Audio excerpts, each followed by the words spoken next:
That girl Henny. Y'all gotta go to her channel. The girl Henny, do you know who she is?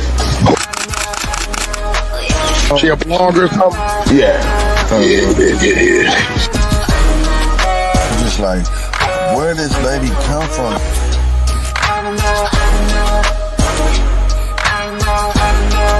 Right on your ass. She on your life, G. Shout out to Henny over there.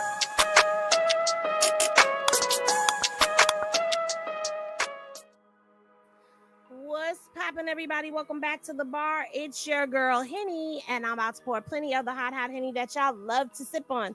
So if you are new here, welcome. Please be sure to like, comment, and of course, subscribe.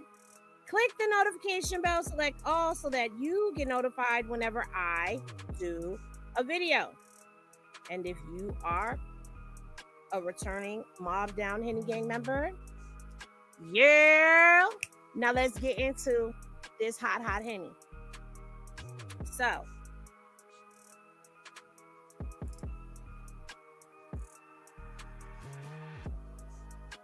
as y'all know, everybody has been on edge and has been waiting for the official drop of the Big U indictment and the Henny legal team. Shout out to Henny Legal. They are on the job as they always are.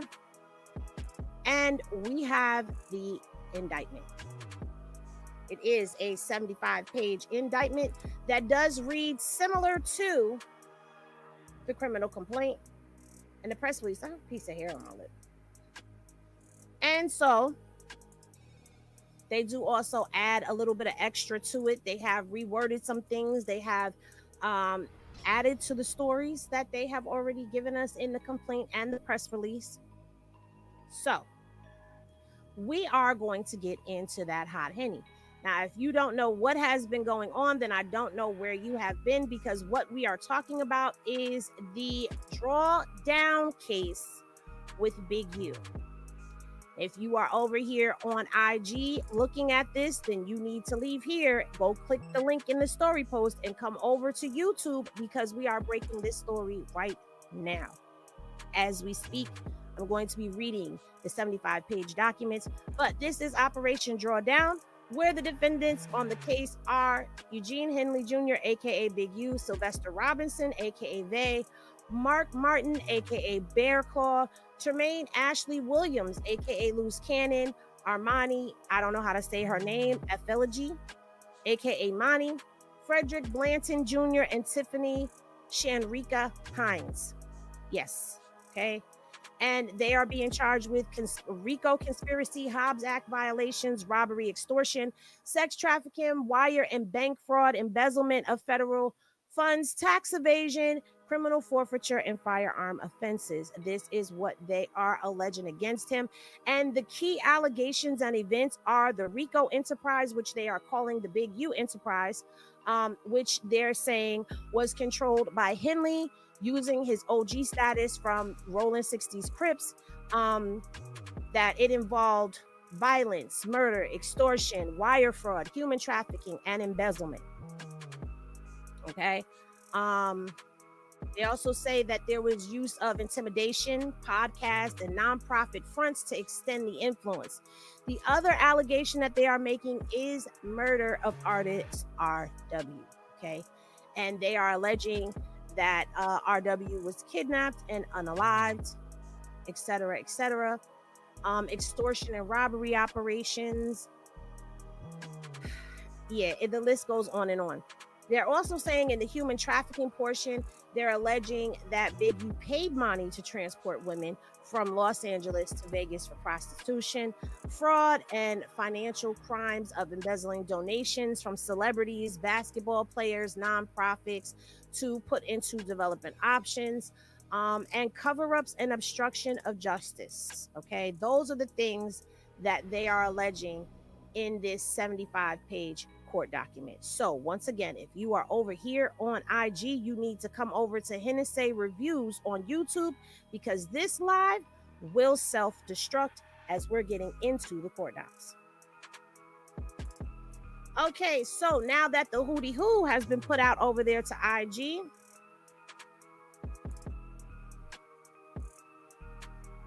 we're going to go ahead and we're going to proceed how we usually proceed over here. So you already know how this goes.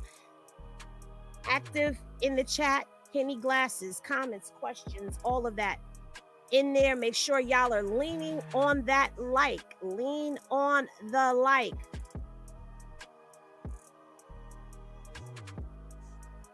Thank you.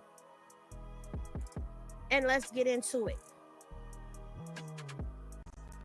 All right, so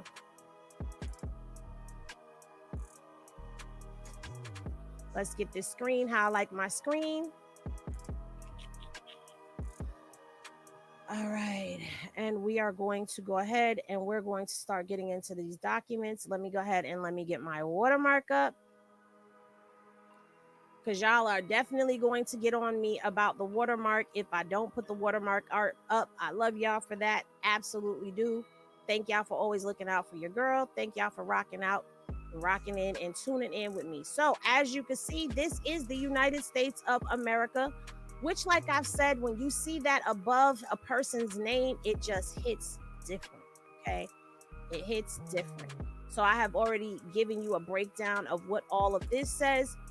And we're going to just jump straight into all of this, which is the general allegations. Again, like I had told y'all in the intro to this video, it does read similar to the criminal complaint, but we're going to go ahead and we're going to read it from top to bottom.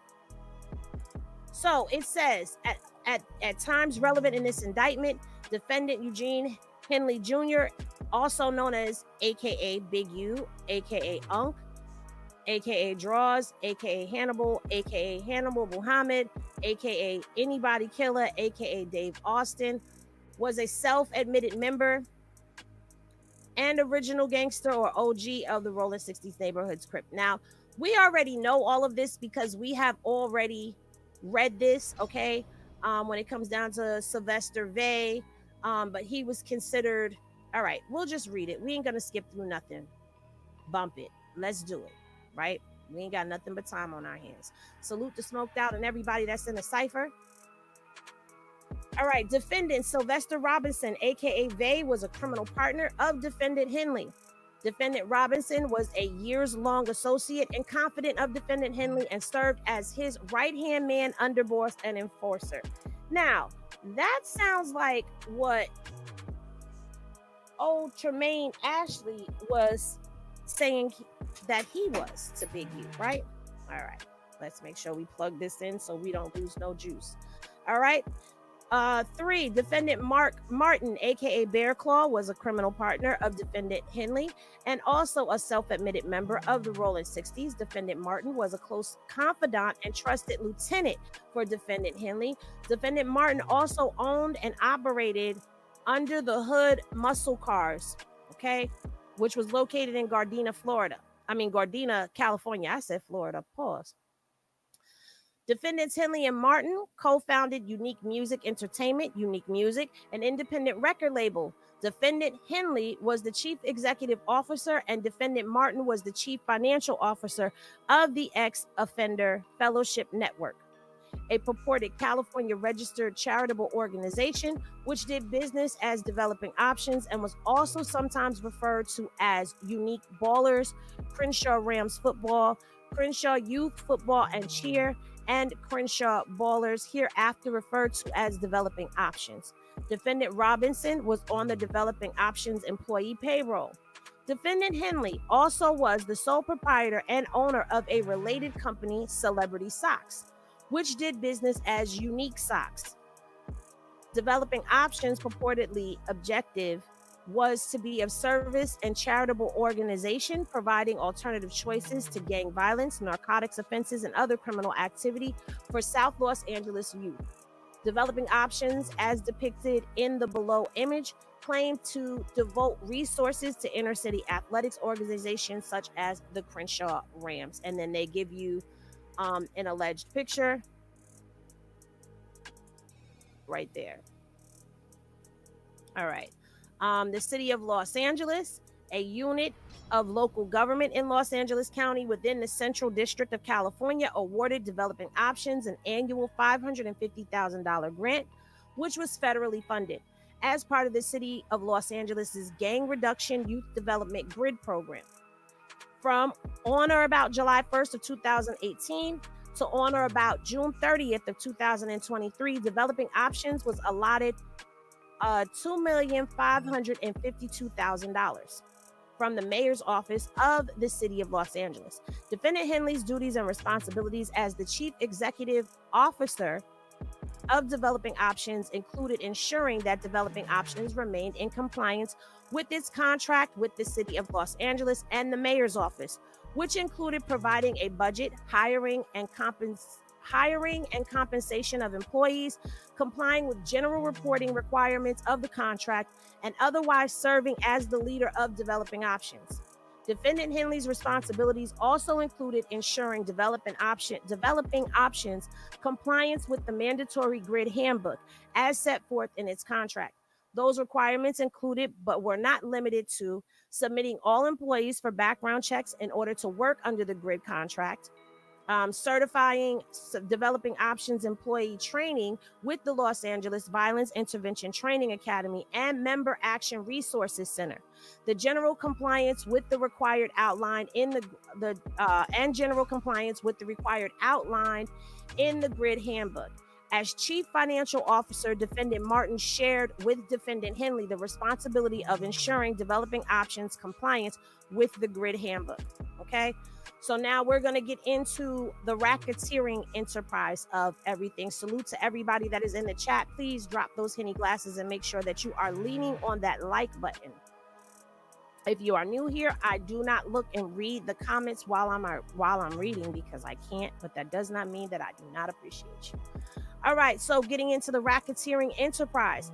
At all times relevant to this indictment, defendants Eugene Henley Jr., also known as AKA Big U, AKA Unc, we know all the AKAs, Sylvester Robinson, they, and Bear Claw, and others known and unknown to the grand jury, were members and associates of a criminal organization that engaged in, among other things, acts of violence, fraud, and other crimes, including murder, robbery, extortion, human trafficking, and embezzlement. This organization, referred to herein as the Big U Enterprise, operated within the Central District of California and elsewhere. Now, pause. I'm going to tell you, the Big U Enterprise has to be an enterprise that gets named in this document because there is no RICO without an enterprise. The Big U Enterprise, including its leaders, members, and associates, constituted an enterprise. See, so now that's where they're breaking down for you the Big U Enterprise. That is a group of individuals, associates, in fact, that engage in and the activities of which affected interstate and foreign commerce. The Big U Enterprise constituted an ongoing organization whose members and associates functioned as a continuing unit for the common purpose of achieving the objectives of the Big U Enterprise. Okay? Purpose of the enterprise is the purpose of the Big U Enterprise included but are not limited to the following: enriching Big U Enterprise members and associates by using the power and status of the Big U Enterprise and Defendant Henley and his reputation as an original gangster of the rolling 60s to commit extortion, robbery, fraud, and other crimes. Promoting, protecting, and expanding the power, reputation, and profits of the Big U Enterprise and its members and associates through the use of intimidation, fear, violence, threats of violence, assaults, extortion, and murder. Using social media platforms, documentaries, podcast interviews, and Defendant Henley's reputation and status to create fame for and stroke fear of the Big U Enterprise and its members and associates. Financially enriching Big U Enterprise members and associates by defrauding donors to nonprofit entities under the control of the Big U Enterprise and its members and associates, including Developing Options. Financially enriching Big U Enterprise members and associates by defrauding federal, state, and local agencies that awarded grants and other financial support to nonprofit entities under the control of the Big U Enterprise and its members and associates, including Developing Options. financially enriching Big U Enterprises members and associates by defrauding federal agencies and mortgage lending businesses to make loans to employees of entities under the control of the Big U Enterprises and its members and associates, including Unique Music and Developing Options. Gratifying Big U Enterprise members and associates by trafficking and exploiting sex workers and concealing and protecting the illegal activities of the Big U Enterprise and its members and associates from detection by law enforcement through means that included, among other things, witness tampering and obstruction of justice. Now, put a pin in that for a second and let me just say this. They have to prove all of that in a court of law and convince 12 jurors. Now, we've already talked about public opinion, courts of public opinion, and all of that. So please keep that in mind. All right. Means and methods of the enterprise. All right. Now they're going to get into how they allegedly were moving and doing things. All right. Among the means and methods by which members and associates of the Big U Enterprise conducted and participated in the conduct of the affairs of the Big U Enterprise included, but were not limited to, the following. Members and associates of the Big U Enterprise committed and conspired, attempted, and threatened to commit acts of violence, including murder, armed assault, robberies, extortion, acts of intimidation, and threats of violence in order to generate income, create an atmosphere of fear,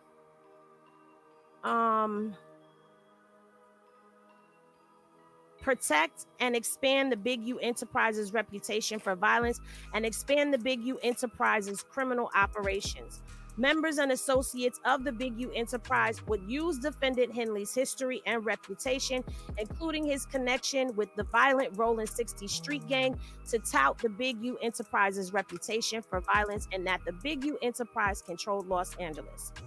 As part of the Big U Enterprise purported control of Los Angeles, individuals, including professional athletes, musicians, and others, intending to conduct certain types of business in Los Angeles, include both legitimate business and illicit criminal conduct, were required to check in with defendant Henley prior to traveling to Los Angeles or engaging in certain activities in order to obtain protection from the Big U Enterprise while in Los Angeles.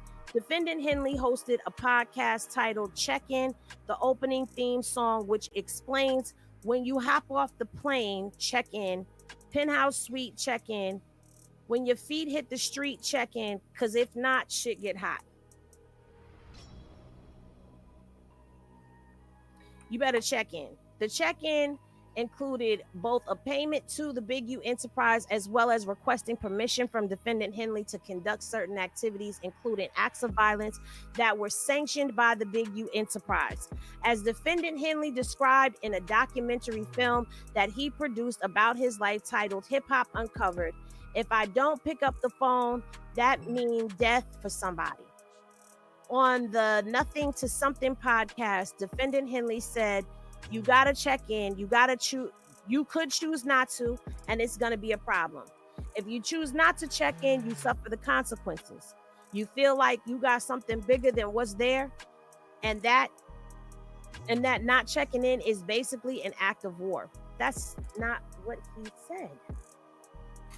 That's not what he said. Henny Glass is in the chat.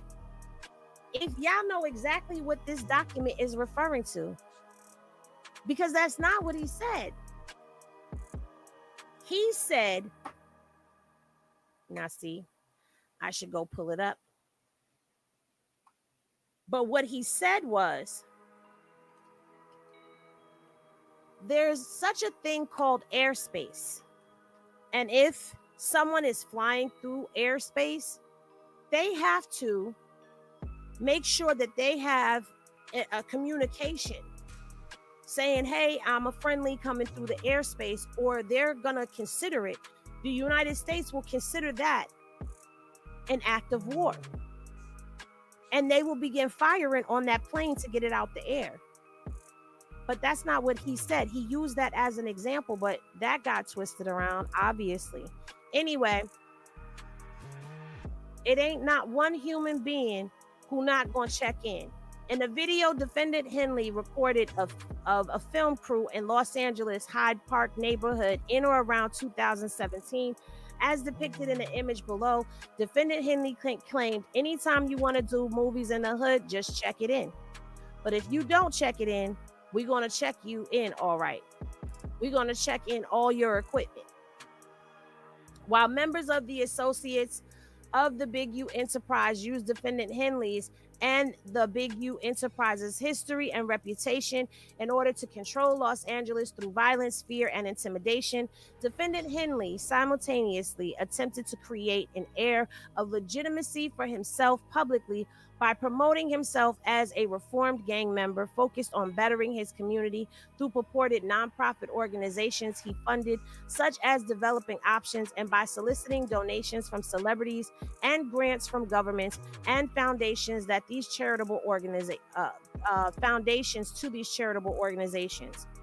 In actuality, defendant Henley and other members and associates of the Big U Enterprise use such purported nonprofit entities to enrich and further the objective of the Big U Enterprises, including by embezzling funds meant as charitable donations to the nonprofit entities, using the nonprofit entities to fraudulently apply for government assistance and loans, and using the nonprofit entities to falsify employment and financial records to personally benefit members and associates of the Big U Enterprise.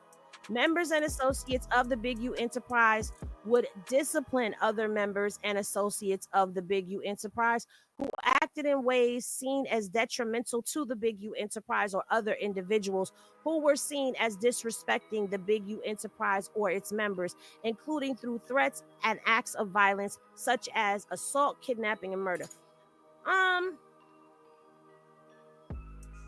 Now, I'm not a part of gang culture, and those of y'all who are on the West Coast that are in here right now or who come in on the replay, all this right here that they're talking about, this seems like politics. This don't seem like personal stuff to me. It seems like politics that they're trying to place on one person. I don't know if I said that right, but if you understood what I mean, then explain that to me. Anyway, members and associates of members and associates of the Big U Enterprise would avoid detection and apprehension by law enforcement by, among other activities, attempting to thwart and evade law enforcement surveillance.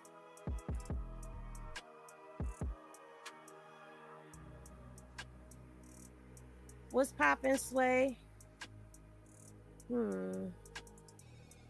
Destroying video surveillance or other evidence and threatening or pressuring victims or witnesses of crimes committed by members and associates of the Big U Enterprise to avoid interaction with or to provide untruthful statements or testimony to law enforcement officers. Racketeering conspiracy.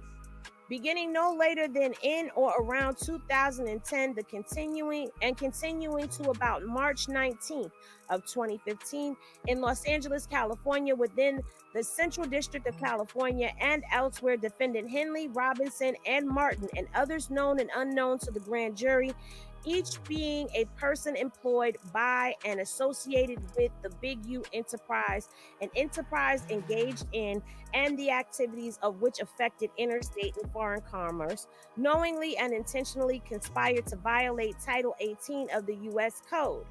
That is, to conduct and participate directly and indirectly in the conduct of the affairs of the Big U Enterprise through a pattern of racketeering activity as that term is defined in Title 18. Now, pause for a second for me, because I'm sorry, I'm a little confusion right now. Forgive me, because, I'm just a girl trying to figure this out. Because let me go over here. Let me go over here for a second, and then I'm gonna bring y'all where I'm at. Just give me a second.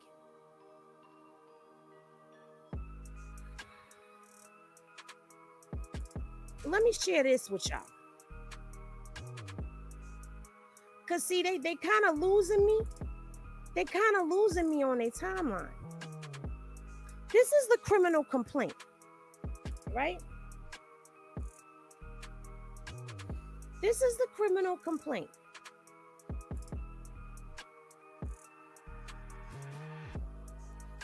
I'm going to read this paragraph, all of this right here. So right here. Because they're saying from 2010.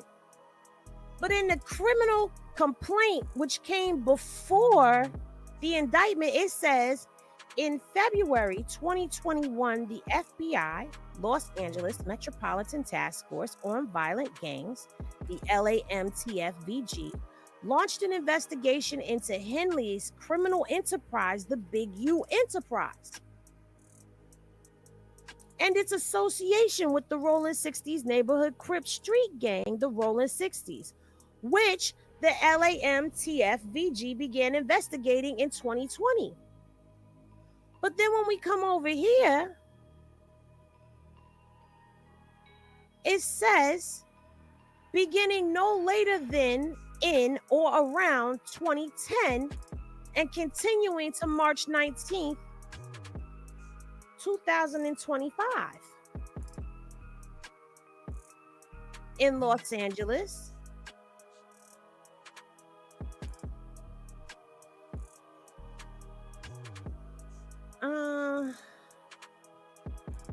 The time loop is throwing me off. Are you saying that that's when he allegedly started this? Or is that when y'all started investigating him? Let's continue. All right. So they're saying that they conducted and participated directly and indirectly in conduct of the affairs of the Big U Enterprise through a pattern of racketeering activities, as that term is defined in Title 18. Multiple acts involve murder chargeable under Nevada revised status, kidnapping chargeable under Nevada revised status, robbery chargeable under California Penal Code, extortion chargeable under California Penal Code, Title 18 United States section relating to wire fraud, Title 18 relating to financial institution fraud, Title 18 relating to interstate transportation for the purpose of prostitution. It was part of the conspiracy that each defendant agreed that a co-conspirator would commit at least 2 acts of racketeering in the conduct of the affairs of the Big U Enterprise. Overt acts. In furtherance of the conspiracy and to accomplish its objectives, on or about the following dates, defendant Henley, Robinson, and Martin, together with others known and unknown to the grand jury, committed and willfully caused to be committed various overt acts within the Central District of California and elsewhere, including but not limited to the following. Defendants Henley and Robinson drove from Los Angeles to Las Vegas, where defendant Henley kidnapped and murdered victim RW, a unique music artist whom defendant Henley believed had disrespected the Big U Enterprise. All right, the overt act that they're saying is overt act number 1.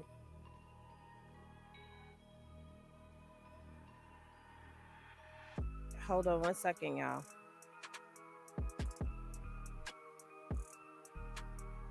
Okay, if you're watching, give me a second. All right. Defendant Henley, January 21st, 2021, defendant Henley, using his influence and reputation and the influence and reputation of Big U Enterprise, arranged for victim RW to record music at a studio owned by Grammy Award-winning producer, The Producer, in Las Vegas, Nevada, The Studio. In January 2021, defendants Henley and KF, an employee of Unique Music, arranged for victim RW's air travel to Las Vegas on January 19th of 2021 and expected return to Los Angeles on January 26th of 2021.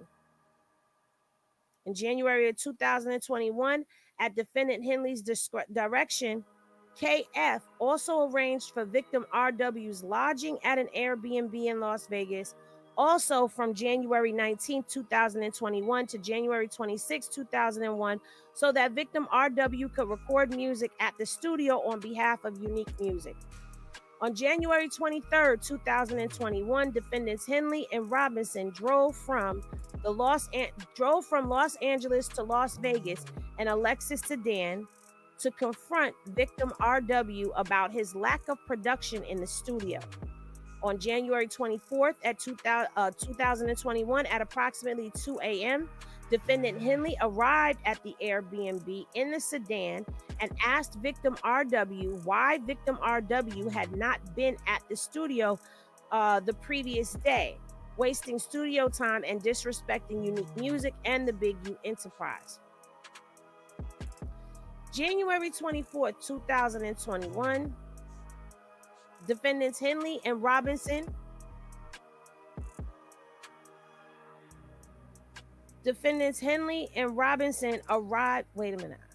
arrived in the sedan at the studio where victim RW was scheduled to record a song. On January 24th, 2021, at the direction of defendant Henley, victim RW recorded a song at the studio before midnight. On January 25th, 2021, at approximately 12:58 a.m., defendant Henley's two phones stopped reporting location data, indicating that they were turned off or placed in airplane mode while in the vicinity of the studio. On January 25th of 2021, defendant Henley drove RW from the studio to the Airbnb in the sedan.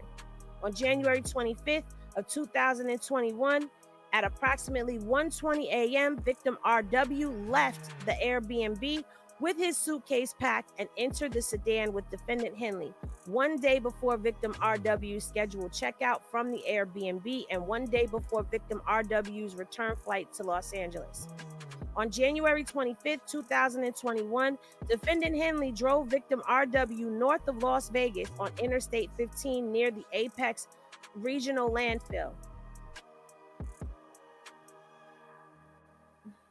On January 25th, 2021, defendant Henley drove south on Interstate 15 back to Las Vegas.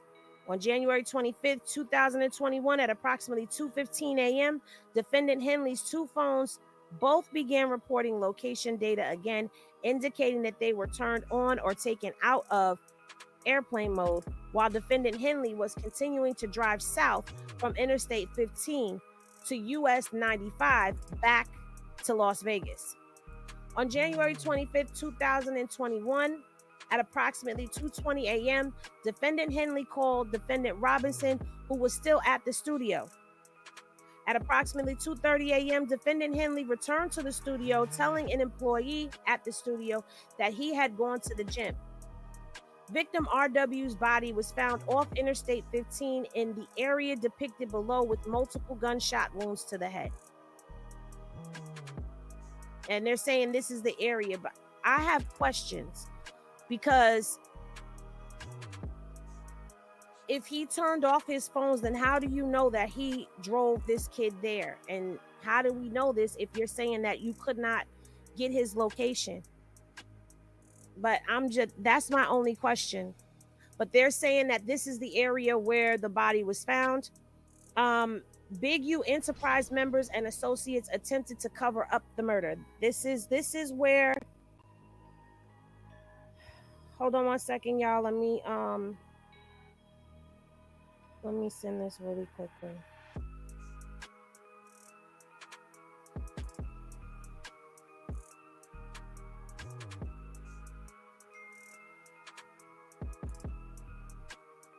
Okay, so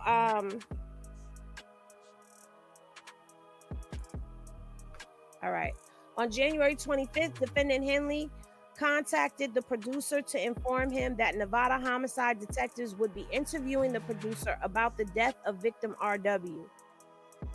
On January 26th, defendant Henley contacted the producer and demanded that the producer and his employees leave the studio premises. At defendant Henley's direction, Big U Enterprise associates, DS, and others known and unknown to the grand jury removed portions of the security system from the studio.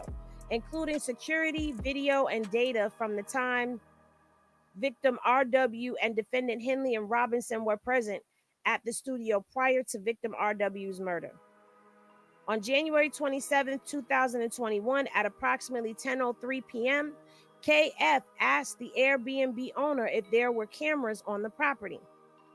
KF directed the owner to the account that he had used to book victim RW's Airbnb not to speak with law enforcement about victim RW's murder.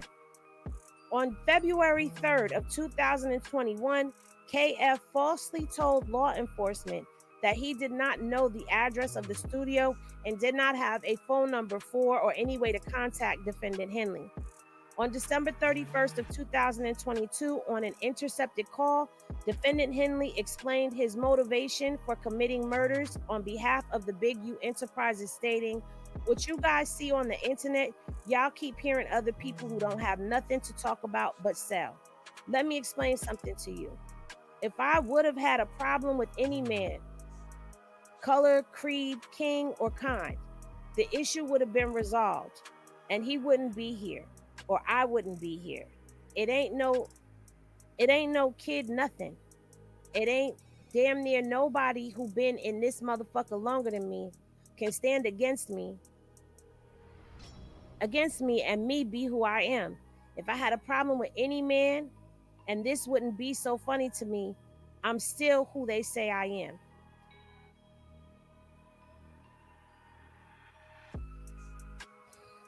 On February 14th of 2023, to evade law enforcement interactions regarding victim RW's murder, defendant Henley's wife, SH, falsely informed detectives that defendant Henley did not live at his residence full-time. On February 14th of 2023, on an intercepted call, after speaking with detectives, SH called defendant Henley from defendant Henley's father's phone to warn defendant Henley that detectives were seeking to discuss victim RW's murder with defendant Henley, and that defendant Henley asked how many officers were there. To evade law enforcement interaction regarding victim RW's murder, defendant Henley did not return home to his residence for multiple days. To evade law enforcement interaction regarding victim RW's murder, defendant Henley switched cars with defendant Robinson. On an intercepted call, which this is still on February 14th, defendant Henley called defendant Martin to schedule a meeting to discuss victim RW's murder and evading law enforcement.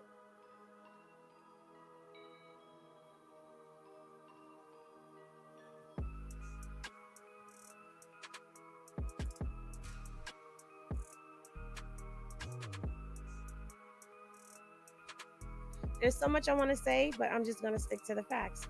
On February 14th, 2023, on an intercepted call, defendant Henley called DS to discuss victim RW's murder. On February 16th, 2023, on an intercepted call, defendant Henley told DS that defendant Henley was traveling to Las Vegas the following day, where the producer was located. February 21st, 2023, on an intercepted call, defendant Henley ordered his son not to talk to anyone about victim RW's murder.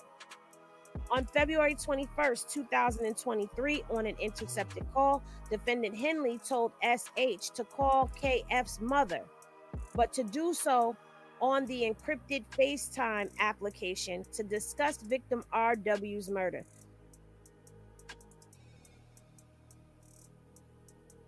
How do they know that's what he was doing? Did he say that, or are they assuming that? I'm questioning. I'm asking a question. I have questions. On February 21st, 2023, on intercepted calls, defendant Henley arranged meetings with defendant Martin and Robinson. On February 23rd of 2023, as captured on a hidden recording device, surreptitiously placed inside under the hood of muscle cars, and after law enforcement attempted to contact defendants Henley and Martin, defendant Henley speculated whether they were under law enforcement surveillance for victim RW's murder. we're into Overt Act number 36. And we're on page 18. I'm going to continue to read to page 20, and then I'm going to stop and I'm going to come read y'all comments.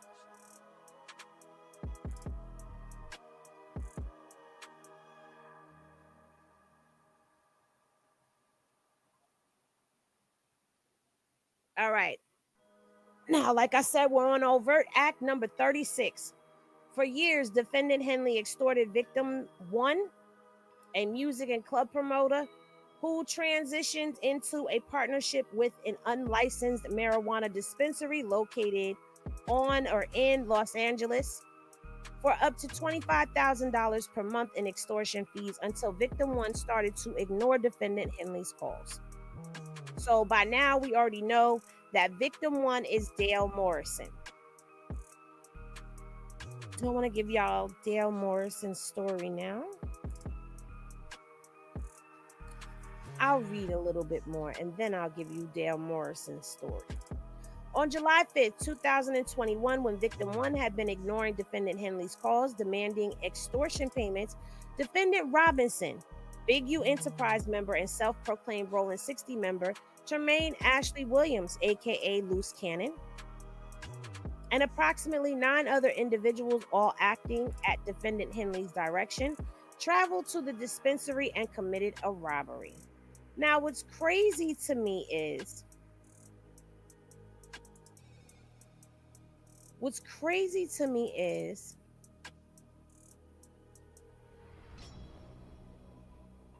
I guess the podcasting stuff will come in later, right? Because I haven't. We'll keep reading. On July 5th, 2021, defendant Robinson and Williams, which is Loose Cannon, and others known and unknown to the grand jury stole products, cash, and multiple personal items from those in the dispensary, including victim 1. On July 5th, 2021, shortly after the robbery of victim 1's dispensary, defendant Henley invited victim 1 to defendant Henley's home, where defendant Henley, Williams, Loose Cannon, and other robbers were present, and many of the items robbed from the dispensary were on display. At defendant Henley's home, with the robbers and the items robbed from victim 1's dispensary present, defendant Henley told victim 1, "That's how you rob yourself." At defendant Henley's home, with the robbers and the items robbed from victim 1's dispensary present, defendant Henley returned a portion of the robbery proceeds to victim 1 and told victim 1 that he would need to pay $10,000 to prevent further robberies. At defendant Henley's home, with the robbers and the items robbed from victim 1's dispensary present, defendant Henley directed victim 1 to identify other marijuana businesses that they could similarly rob and offered to provide victim 1 with a portion of the robbery proceeds from targets victim 1 identified. On November 11th of 2022, on an intercepted call, defendant Henley and Big U Enterprise members and self-proclaimed Rolling 60 member Zaire Mitchell, aka Brick Baby Mitchell from here on out, coordinated how Mitchell would give defendant Henley the proceeds from a robbery that... Anyway, let's get back into the topic. Where were we? All right. On November 11th, 2022, in intercepted calls and text messages while defendant Henley talked with Big U, Enterprise associate Frederick Blanton Jr., Blanton, the defendant Robinson, to help defendant Henley collect from Mitchell's associate. Blanton said they robbed a nigga for some shit. They made a nigga call his plug and then they booked him. To which defendant Henley responded, "I'ma grab half of whatever he got them. I'm give it to Vay and Vay can bring the rest to you." Okay, let's get back into the work. All right, so we're back on this. We were just at Overt Act 44. Overt Act number 45 on November 11th of 2022. In an intercepted call, defendant Henley can be heard counting money and stating that it ain't nothing but 2-3 racks. To which Blanton replied, "Brick Baby said it was supposed to be between 5 to 7, man. Gotta make that call out to Brick, man. On March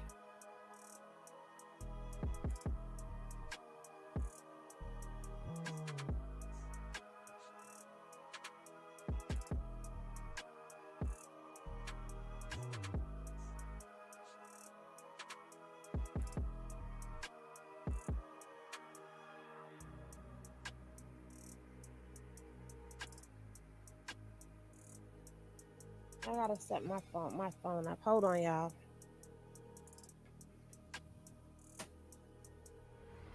Always some type of distraction, but not today. All right, so on March 3rd, 2023, on an intercepted call, defendant Henley described the modus operandi of the Big U enterprise robberies, which include robbing individuals but not taking anything from them so that they could continue to work, be robbed, identified by robbery targets, and buy the stolen items back from the Big U enterprise. On July 9th, 2021, defendant Robinson tasked victim 1 with identifying additional robbery victims for defendant Henley and Robinson.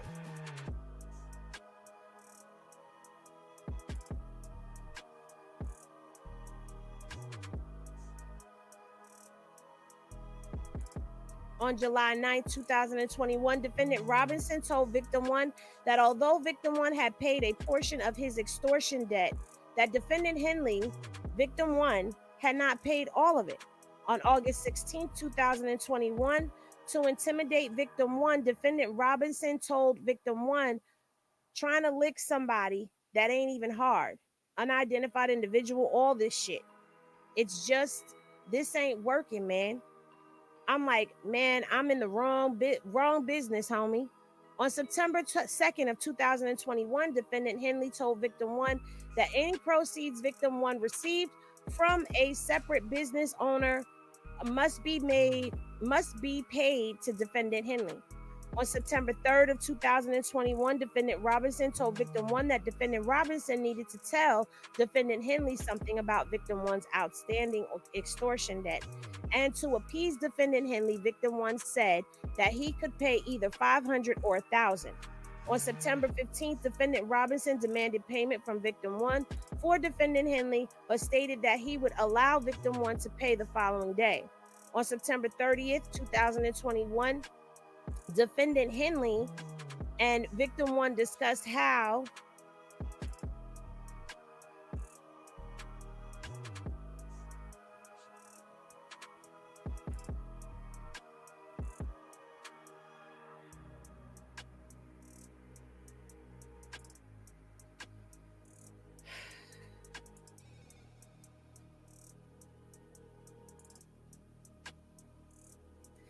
the portions of an extortion payment would be divided between defendants Henley and Robinson, the rolling 60s, and victim 1. On September 20th, 2021, defendant Robinson discussed with victim 1 how defendants Robinson and Henley were taxing victim 1. On September 23rd, 2021, to intimidate victim 1, defendant Henley expressed his frustration that victim 1 and another extortion victim, a local business owner, were not paying their extortion payments to the Big U enterprise. On October 19th of 2021, to intimidate victim 1, defendant Henley told victim 1 that defendant Henley was taking over the extortion of the business of a business owner and taking the profits from every fifth table sold at the establishment. On October 22nd, 2021, defendant Henley asked victim 1 why victim 1 was calling defendant Henley instead of paying his extortion debt. On October 22nd, 2021, defendant Robinson provided victim 1 a phone number for a Big U enterprise associate to send electronic extortion payments. Now, I'm going to pause and I'm going to come over to the comments and see what you guys are saying over in the chat.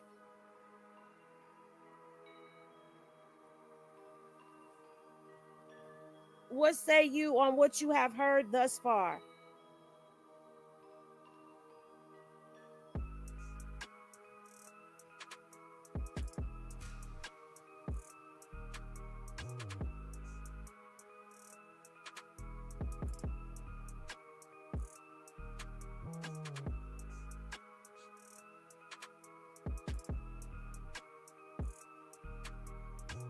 Okay, listen, I myself, let me just address this. Went into the chat, I seen where she waved and her comment was removed. I seen where she put stickers in Henny glasses and her comment was removed. So that's why I said she was strayed twice.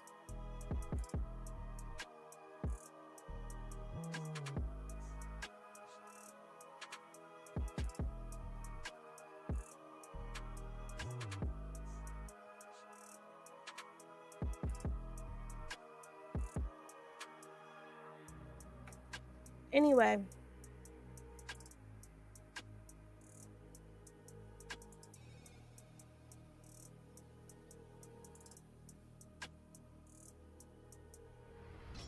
Let's get over here and see what y'all.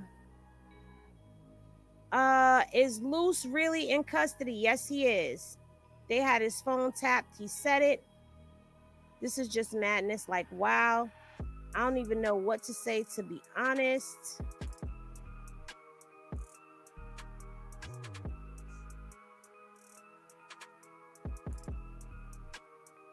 Oh, Enigma, I didn't see your question. Luce Cannon, last I checked, he was in custody in Las Vegas, Nevada. He was awaiting transport to Los Angeles. So that's where Luce Cannon is. But anytime you hear Williams in this indictment, that's who he's talking about. Williams is Luce Cannon. Mitchell is Brick Baby. Henley is Big U. Robinson is Vay. Martin is Bear Claw. Just so you guys know who we're talking about, all right? So now let's get into it. Overt Act number 59. On November 10th, 2021, defendant Henley directed victim 1 to start running an illegal marijuana shop to pay rent to the Big U enterprise. On November 29, 2021, defendant Robinson directed victim 1 to pay defendant Henley $1,000 on a weekly basis. On November 29, 2021, to intimidate victim 1, defendant Henley asked victim 1 where another extortion victim lived so that defendants Robinson and Henley could fuck him up. November 29, 2021, victim 1 paid defendant Henley a $500 extortion payment. On December 11, 2021, defendant Robinson asked victim 1 how much extortion money victim 1 had for defendant Henley and stated that defendant Henley was going to want at least $1,000. On December 17, 2021, defendant Robinson asked victim 1 how much extortion money victim 1 would have and discussed cash and electronic payments. On December 18, 2021, defendant Robinson asked victim 1 how much extortion money victim 1 would have. On January 20th, 2022, defendant Robinson extorted $1,000 in cash from victim 1, defendant Henley, and the Big U Enterprises. On February 17, 2022, victim 1 requested an extension from defendant Robinson regarding an extortion payment, and defendant Robinson told him he had been holding defendant Henley off already. February 17, 2022, victim 1 paid defendant Robinson a $1,000 extortion fee. On February 19, 2022, defendant Henley called victim 1 and demanded $1,500 real quick. On April 3rd, 2022, defendant Robinson told victim 1 that defendant Henley was increasing victim 1's taxes to $3,500. On April 9th, 2022, defendant Robinson told victim 1 that other individuals were paying the Big U Enterprise $2,500 to $3,000.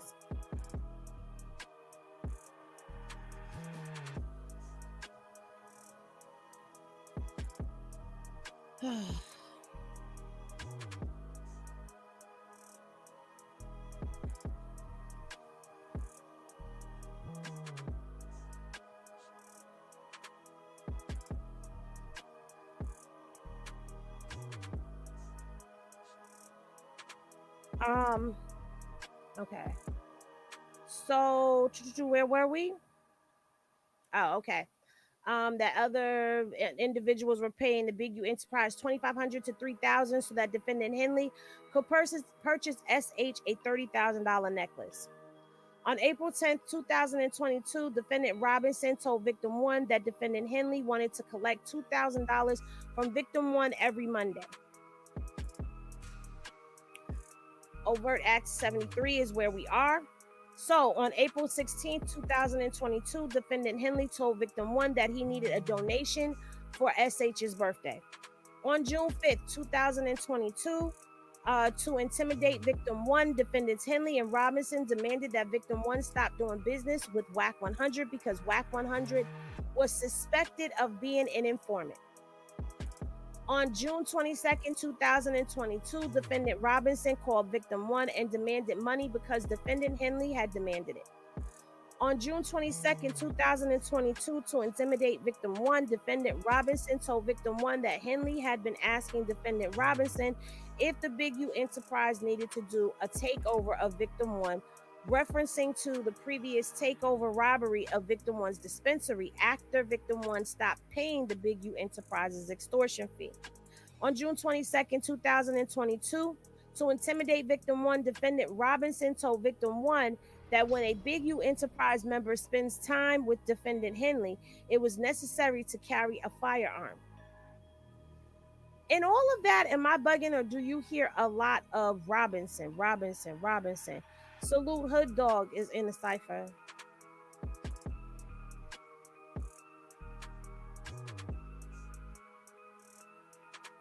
Girl, the music is all the way down to barely there. Is the music bothering y'all?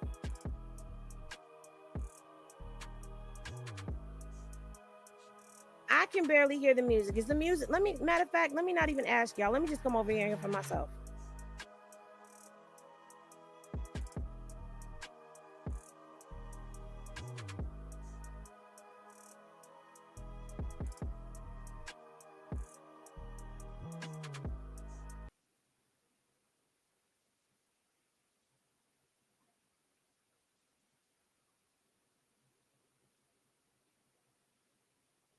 Yeah, no, that music is not loud. Can y'all please stop trolling? Thank y'all. Come again. All right, so but I'm hearing a lot of Robinson. A lot of Robinson this and Robinson that.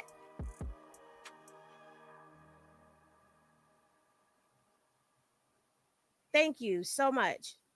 The music is just fine. The music is not even loud at all. Thank you. I appreciate that. All right, thanks. All right, guys, let's continue. All right. On June 22nd, we already read that. All right. So on July 9th, 2022, to intimidate victim 1, defendant Henley told victim 1 that defendant Henley had seen WAC 100 with his wife and daughter.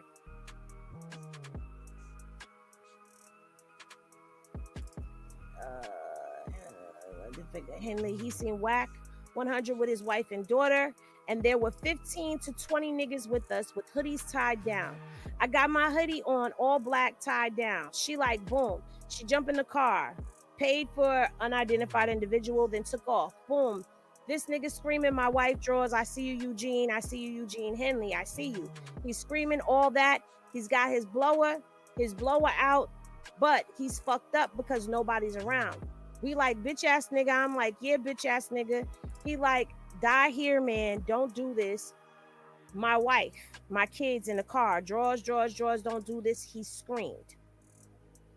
So we've already read this part. And if you've listened to the criminal complaint, the reason why I'm reading through these paragraphs right now is because there's things that have been added or taken away. For example, when we read about the murder of RW in the indictment, it doesn't talk about the incomplete DNA sample. It doesn't talk about the DNA coming back inconclusive. In this story right here, where they're talking about the story of Big U telling Dale Morrison, because that's who this is, about them allegedly running down on WAC 100 and he got his daughter and his wife with him. That wasn't in the criminal complaint.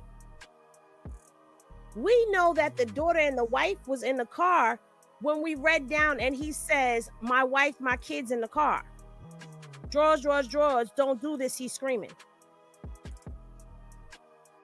So that's why I'm reading all of this, and a lot of it sounds like it's repetitive to what we've already read, but there's some things that have been, there's variations to the criminal complaint, the press release, and this indictment.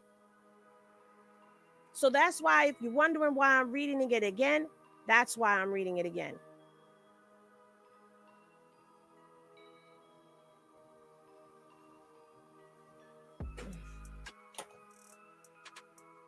Let's continue.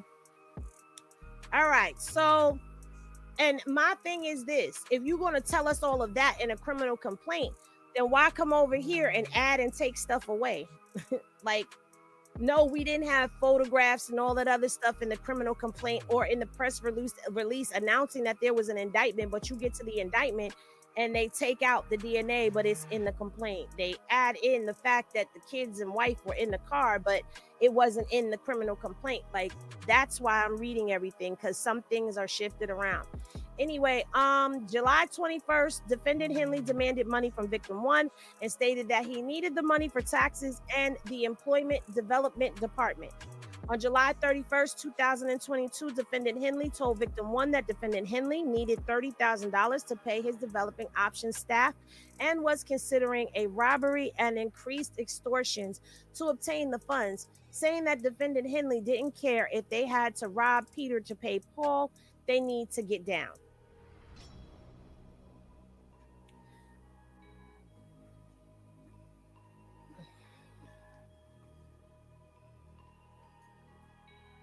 On July 31st, 2022, victim one paid defendant Henley $1,500 extortion payment after defendant Henley told victim one that we bumped the weekly down to $1,500. On August 4th of 2022, defendant Robinson told victim one that victim one needed to pay defendant Henley and Robinson. On August 9th, 2022, victim one paid defendant Robinson a $1,500 extortion payment.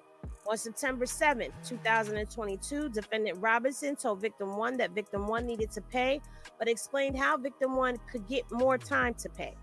On September 15th, victim one paid defendant Robinson a $2,000 extortion fee.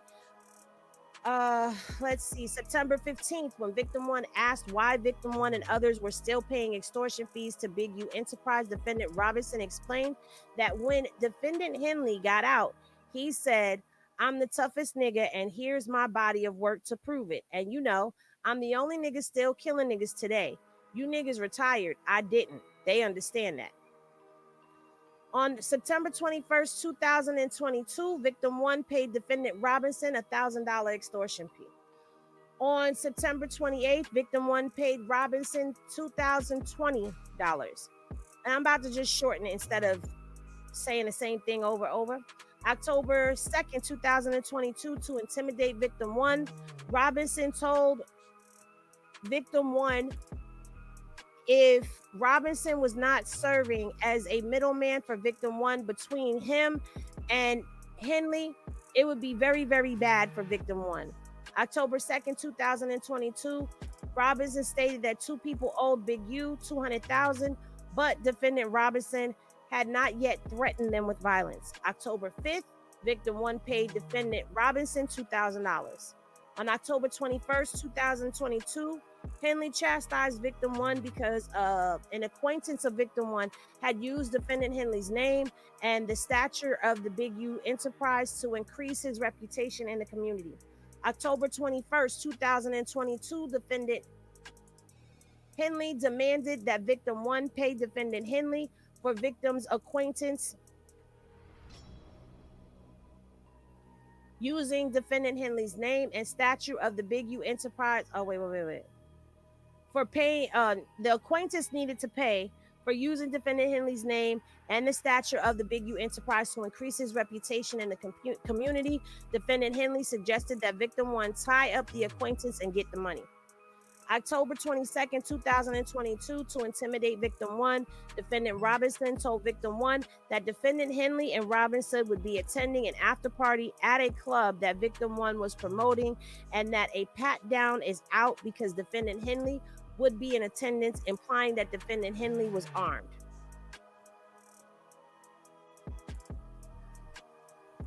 November 3rd, 2022, on an intercepted call discussing victim 1, defendant Henley told defendant Robinson that victim 1 wasted our name, and they needed to fix that motherfucker up and get our money. On November 10th, 2022, victim 1 paid defendant Robinson a $2,000 extortion payment. On November 10th, 2022, defendant Henley told victim 1 not to answer victim 1's phone if defendant Henley called victim 1 because defendant Henley was demanding $5,000 from victim 1. On December 1st, 2022, victim 1 paid defendant Robinson a $2,000 extortion payment. On December 1st, 2022, defendant Robinson told victim 1 that defendant Robinson was taking 25 to 50% of the payment for victim 1, depending on how much the extortion payment was. On December 1st, 2022, to intimidate victim 1, defendant Robinson told victim 1 that defendant Henley accused defendant Robinson of getting soft with victim 1 and that defendant Henley was going to fuck up victim 1. On December 7th, 2022, on an intercepted call, defendant Henley told defendant Robinson that he was going to break victim 1's jaw. Pause.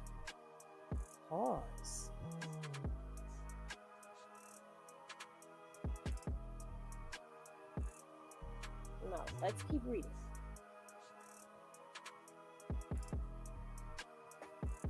I don't know where my other... Oh.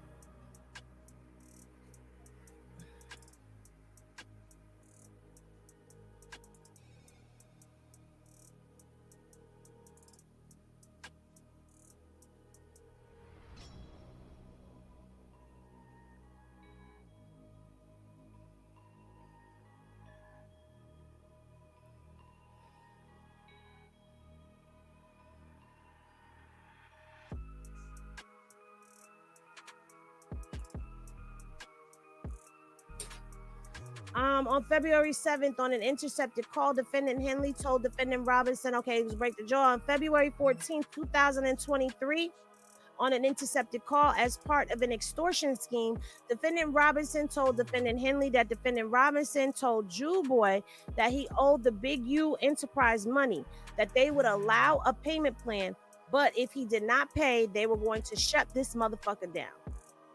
On February 15th, 2023, victim 1 paid defendant Robinson a $500 extortion payment. On March 29th of 2023, victim 1 paid Robinson $1,500. On March 29th of 2023, Robinson told victim 1 that defendant Robinson was only going to give $1,000 of $1,500 extortion payment to defendant Henley. On April 11th of 2023, on an intercepted call, defendant Henley and Blankton discussed an individual whom the Big U Enterprise was planning to rob in the near future. On April 17th, 2023, on an intercepted call as part of the extortion scheme, defendant Henley directed an individual to deliver a message to another marijuana dispensary owner that defendant Henley said, fuck him, and that he fucked with the wrong guy. Now, we are still in overt acts, okay? We are all the way into overt act number 121. This is now where we get introduced to victim 2. How y'all doing out there? I'm looking in the comment section right now. How y'all doing out there? Y'all good? I see the snipers are here.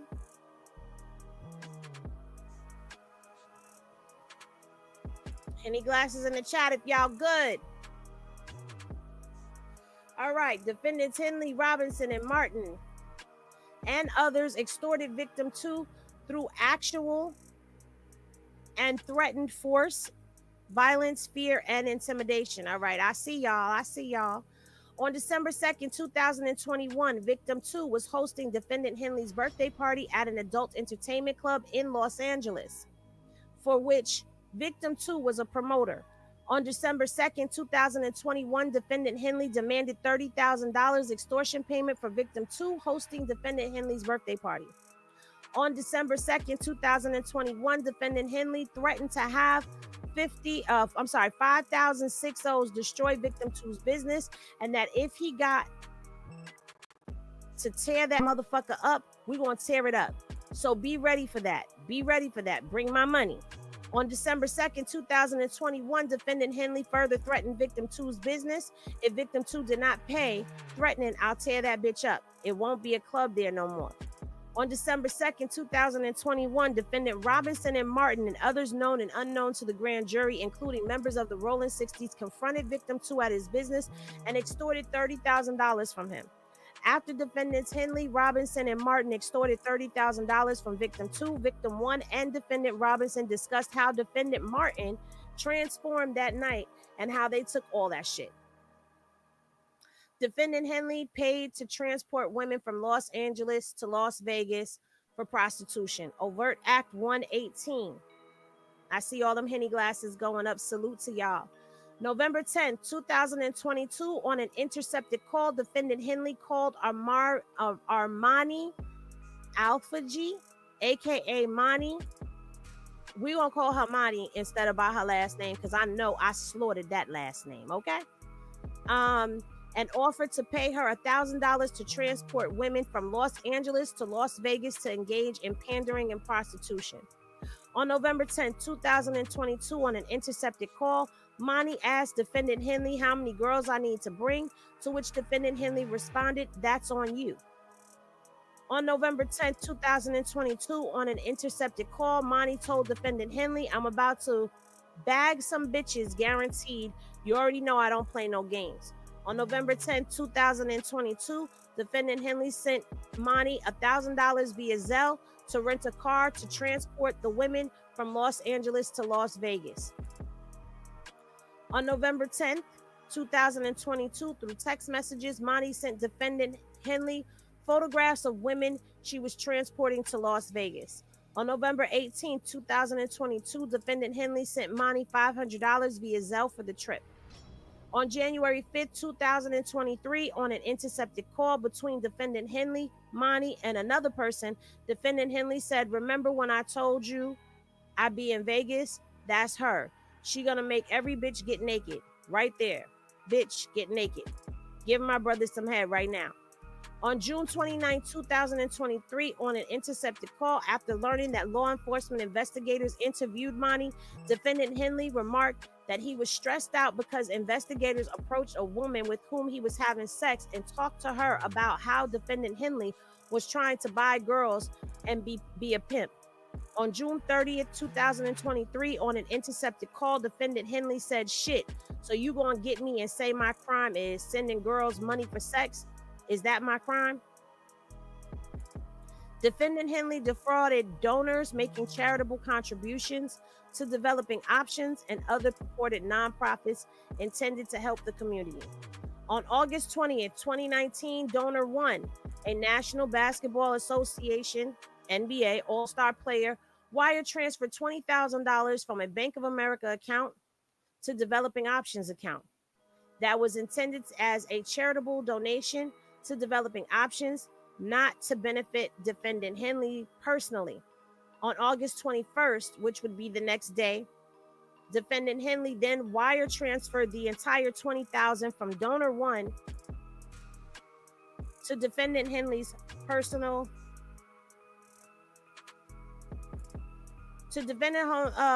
account for his own personal use.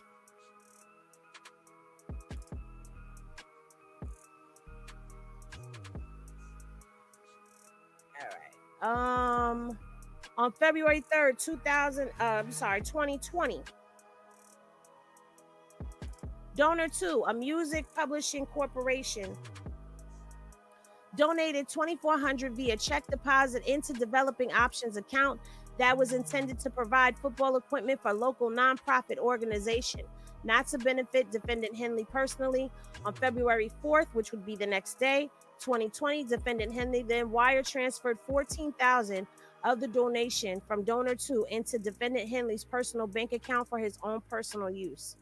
On November 3rd, 2021, Developing Options deposited $19,000 donation check from Donor 3, a client aggregating video blog and co-producer of defendant Henley's Check-In podcast that was intended to support Crenshaw Rams football and youth football team that Developing Options purportedly operated. But not to benefit defendant Henley personally. On November 4th, which the next day, defendant Henley then wire transferred $1,500 of donor 3's donation into defendant Henley's personal bank account for his own personal use.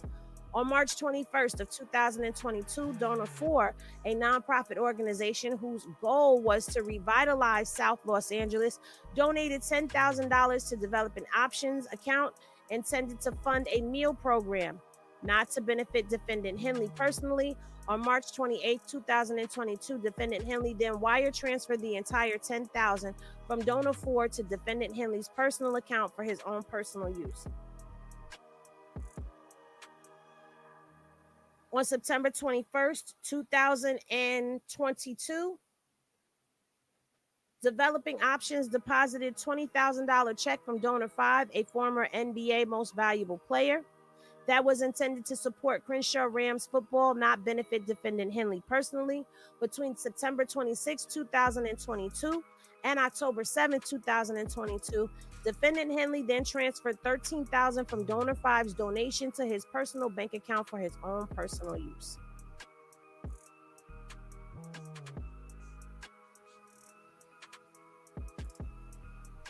On November 8, 2022, Donor 6, a productions company, wire transferred a $100,000 donation to the Developing Options account, to which was intended to support Crenshaw Rams football. Between November 10, 2022 and December 1st, 2022, defendant Henley then wire transferred $36,400 of Donor 6's donation into defendant Henley's bank account for his own personal use. On December 13, 2022, Developing Options deposited a $50,000 check from Donor 7, a nonprofit donor-advised fund that dispersed charitable donations from individuals and companies directly to nonprofit organizations on behalf of multiple music companies that was intended to pay the direct program costs and expenses of operating Developing Options, social justice program, and innovatives, not to benefit Henley. Between December 19, 2022 and January 3, 2023, defendant Henley then transferred $32,500 of Donor 7's donation into defendant Henley's personal bank account for his own personal use. Defendant Henley and Martin A Big U Enterprise associate in Developing Options employee in submitting a fraudulent loan application. On January 2nd, 2023, on an intercepted call, Tiffany Shanrika Hines, a licensed loan officer, thank you for the Cashapp, a licensed loan officer for mortgage lending business, called defendant Henley to discuss a failed loan application submitted by Blanton, an associate of Big U Enterprise and an employee of Developing Options. On January 2nd, 2023, on an intercepted call, Hines instructed defendant Henley to put him on a salary and then increase it just for the time being because we know that he can afford a mortgage. It's just the documentation. On January 13, 2023, defendant Henley and Martin and others known and unknown to the grand jury, in order to benefit Big U Enterprise associate Blanton and to assist him in obtaining a loan, falsely increased Blanton's reported income from Developing Options, stating that Blanton had non-employee compensation for the year of 2023 calendar year for approximately $6,500. On January 16, 2023, Blanton submitted a residential loan application falsely claiming that he had monthly income of $8,166.67 from Developing Options, as Hines had instructed defendant Henley to do in order to fraudulently obtain the loan. On January 16, 2023, Hines submitted Blanton's application for underwriting while failing to disclose her plan with defendants Henley and Martin that Blanton's reported income was artificially being increased on the loan application documents in order to fraudulently obtain the loan. That would be decreased after the loan was obtained.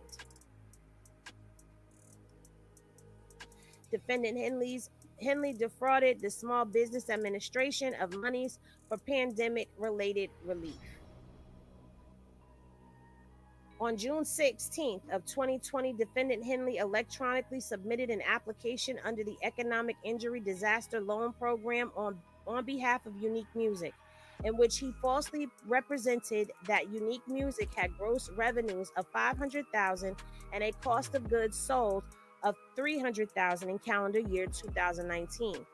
On January 24th, 2020, Defendant Henley electronically signed a loan agreement between Unique Music and the Small Business Administration, the SBA, in which he certified that all representations in his application were true, correct, and complete. On June 26th of 2020, Defendant Henley accepted from the SBA a transfer of approximately $89,900, a $90,000 loan less the $100 filing fee, into Unique Music's checking account based on the fraudulent June 19, 2020 loan application and fraudulent June 24, 2020 loan agreement. On January 7, 2020, Defendant Henley accepted from the SBA a transfer of approximately $10,000 into Unique Music's checking account based on the fraudulent June 16, 2020 loan application. Celebrity Socks received $6,000 in SBA funds. On June 16, 2020, Defendant Henley electronically submitted an application under the Economic Injury Disaster Loan Program for Celebrity Socks, doing business as Unique Socks, in which he falsely certified that the application is not engaged in any illegal activity as defined by federal guidelines.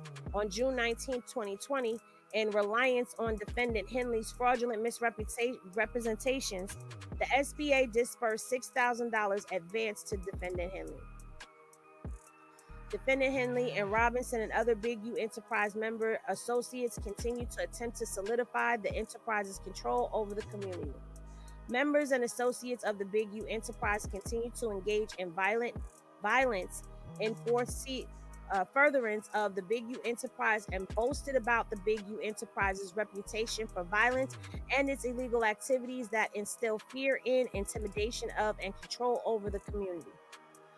In November of 2022, Defendant Henley arranged for a co-conspirator to collect an illegal debt from a current NBA All-Star who purportedly owed $3 million to Big U Enterprise associate.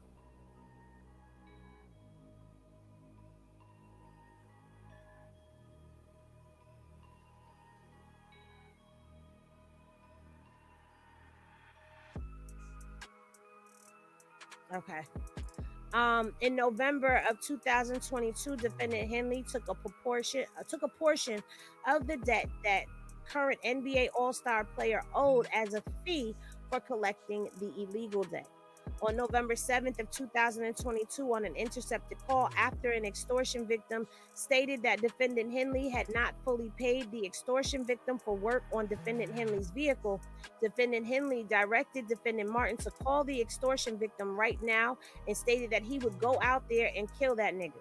Defendant Martin then connected Defendant Henley with the extortion victim and participated in the extortionate call. On November 14, 2022, on an intercepted call, Defendant Henley described to a former NFL player that Defendant Henley would beat the shit out of the producer who owned the studio in Las Vegas if he started shit between Defendant Henley and WAC 100. On November 22, 2022, on an intercepted call, Defendant Henley told an incarcerated individual that anyone coming to him better come correct because Defendant Henley always has two blowers on him. On November 22, 2022, on an intercepted call, Defendant Henley told an incarcerated individual that Defendant Henley was going to charge someone in federal prison $6,000 to have a phone smuggled to him. On November 23, 2022, on an intercepted call, Defendant Henley said that he could pay 3 people $50 each to beat someone up. On November 23, 2022, on an intercepted call, Defendant Henley described paying people to mess up a store that was refusing to provide Defendant Henley a discount. On December 27th, 2022, on an intercepted call, defendant Henley told a Big U Enterprise associate that they need to hang OG Crip cuz. On December 27, 2022, on an intercepted call, defendant Henley told another Big U Enterprise associate that OG Crip cuz needed to be disciplined thoroughly for a violation of Crippin'. On December 30th of 2022, on an intercepted call, defendant Henley said that when defendant Henley catches Whack 100, I'ma break his jaw.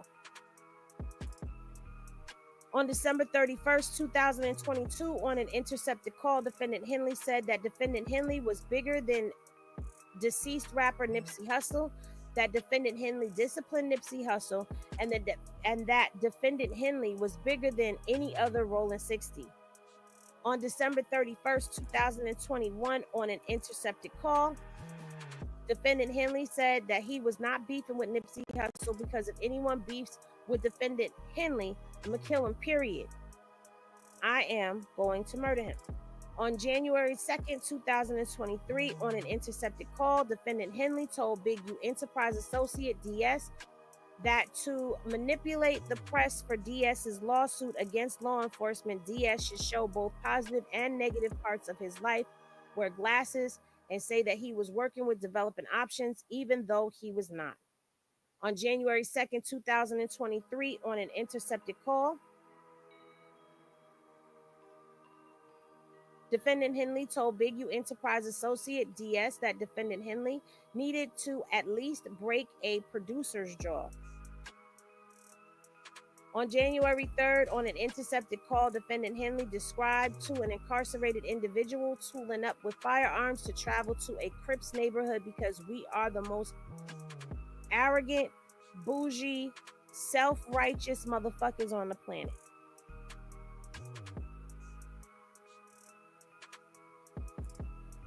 January 3rd, 2023, on an intercepted call, defendant Henley was going to purchase 6 miniature phones to send to incarcerated individuals so he could sell them in prison for $1,000 each. On January 5th, 2023, on an intercepted call, defendant Henley said that another individual was done for being a rat. On January 12, 2023, on an intercepted call, defendant Henley said he wanted to beat the shit out of Whack 100.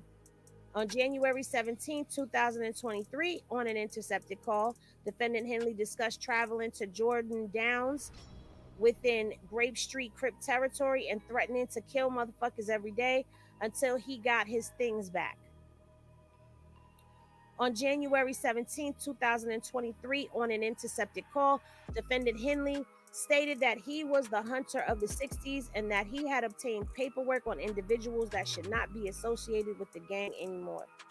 On February 13, 2023, on an intercepted call, defendant Henley called a co-conspirator that defendant Henley told a co-conspirator that defendant Henley was going to break the jaw of the business manager for former NBA MVP. January 14, 2023, on an intercepted call, defendant Henley described smacking the Jew boy again. On April 1st, 2023, on an intercepted call, defendant Henley asked someone to grab defendant Henley's blower, which he left on the ground in a blue shirt in front of a tire. On April 23rd, 2023, on an intercepted call, defendant Henley discussed gang politics with co-conspirator and stated, "I'm retired, nigga. Activist. I'll pull up on your block right now, nigga, and show up and show out, nigga. That's what happens. That's what happened to the last nigga that thought I was retired." Pause for the cause. Salute to Goddess with the edits on her 12-month anniversary. Happy anniversary to you. It's been an awesome year. I love you more than words can express. Thank you for being the best internet mama, bestie, mentor ever. Oh, thank you. I love you.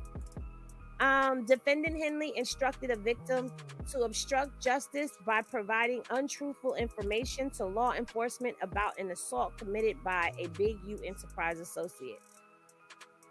On December 9th, 2022, an associate of defendant Henley and former NFL player was involved in an altercation with a victim at a restaurant in Los Angeles.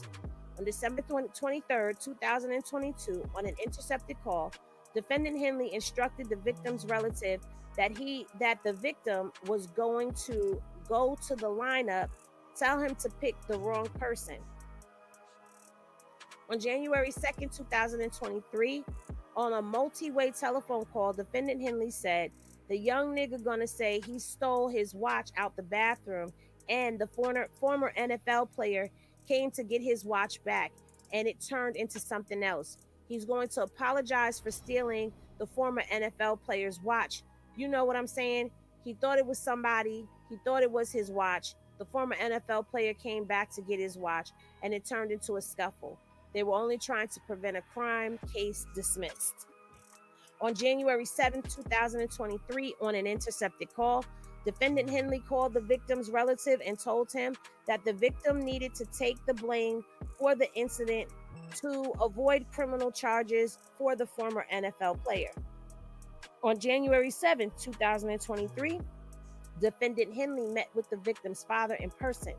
On January 9, 2023, while on an intercepted call with the victim's relative, defendant Henley told him to get the criminal case off them.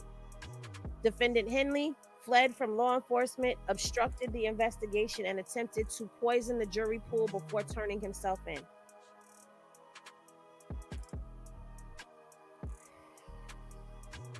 The videos that he did before he went in are now in the indictment, you guys. In March of 2025, defendant Henley learned of a law enforcement operation to arrest defendant Henley on March 19, 2025. Pause.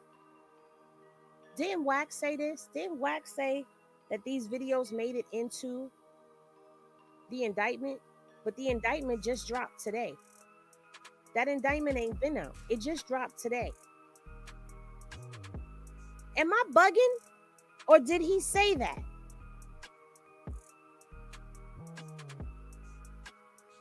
Was it in the press release? Y'all let me know in the comments, y'all, because all of this it's blurring together. I'm not even going to hold you. Okay. In March 2025, okay, I read that. On March 19, 2025, at approximately 12:30 a.m., defendant Henley's two phones stopped reporting location data, indicating that they were turned off or placed in airplane mode. In the morning hours of March 19th, defendant Henley and SH left their home to evade law enforcement apprehension. In the early morning hours of March 19th, SH left her phone powered on and reporting location data from her and defendant Henley's home. Before fleeing their home, defendant Henley left a subpoena related to this investigation, which had been recently served on developing options, on a table near a hat for the Seattle Mariners, a professional sports team adopted by Rolling 60s members as a symbol of the gang. In an attempt to poison the jury pool, defendant Henley posted to the Crenshaw Cougars Instagram account, claiming racial profiling and blaming his co-defendants and opponents for the charges filed against him in a criminal complaint. In an attempt to intimidate and dissuade anyone from cooperating with law enforcement or otherwise reporting information about defendant Henley posted to the Crenshaw Cougars Instagram account, naming his co-defendants and known opponents, instructing the public not to associate with them, and claiming that if you did, they were not black.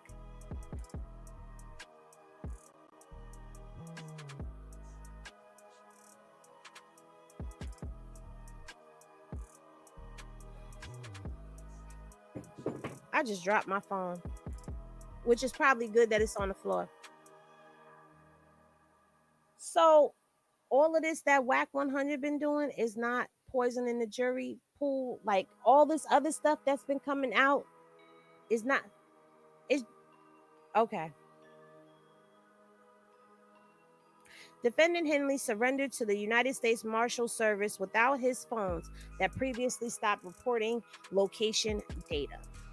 Okay. Now, that was all count one.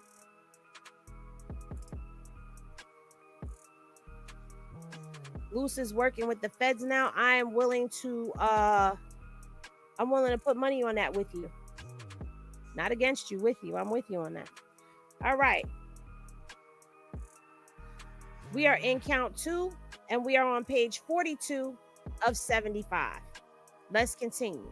The grand jury realleges paragraphs 1 through 14 of this indictment here. I want to pause for a second. There seems to be a lot of intercepted phone conversations, but there also seems to be a lot of statements made from victim 1. And victim 1 is cooperating to reduce his sentence for prostitution and other stuff that he has going on with him. Henny Glasses in the chat. If you would trust someone working to get time off of their sentence to give you truthful statements. If you wouldn't trust somebody who's working to get time off of their conviction statements, like they come to you and tell you that this is this and they said this and that and that and that, would you not trust that? If you wouldn't trust that, drop Henny Glasses in the chat. All right. Objection of the conspiracy. Beginning on an unknown date and continuing until at least about March 19th of 2025. I see y'all throwing them glasses. In Los Angeles County, within the Central District of California and elsewhere, defendants Eugene Henley Jr., Big U, they, and Loose Cannon. Yeah. So now this is about Big U, they, and Loose Cannon. Defendants Henley, Robinson, and Williams. Loose Cannon is Williams, you guys. Loose Cannon is Williams.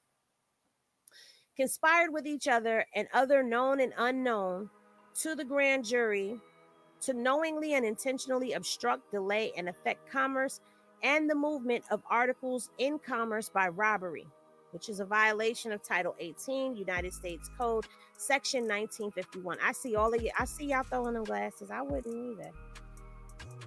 Means by which the objection of the conspiracy was to be accomplished. The objection of the conspiracy was to be accomplished in substance as the following. Defendants Henley and Robinson and other co-conspirators would plan robberies. Defendants Robinson and Williams, Loose Cannon, they and Williams, let's just say they and Williams, and other co-conspirators would rob victims carrying and brandishing firearms to control and frighten victims and demand property from victims. Defendants Vay and Loose Cannon and other co-conspirators would deliver the stolen property to defendant Henley. Defendant Henley and other co-conspirators would distribute the stolen property amongst the co-conspirators and others, including sometimes giving some of the stolen property back to its rightful owners. Overt acts in furtherance of the conspiracy and to accomplish its objection. Defendants Henley, Robinson, and Williams, Big U, they, and Loose Cannon, and others known and unknown to grand jury committed various overt acts within the Central District of California and elsewhere, included but not limited to the overt acts numbered 36 through 46 as set forth in count 1 of this indictment, which are realleged here. So now they get into count 3. Okay.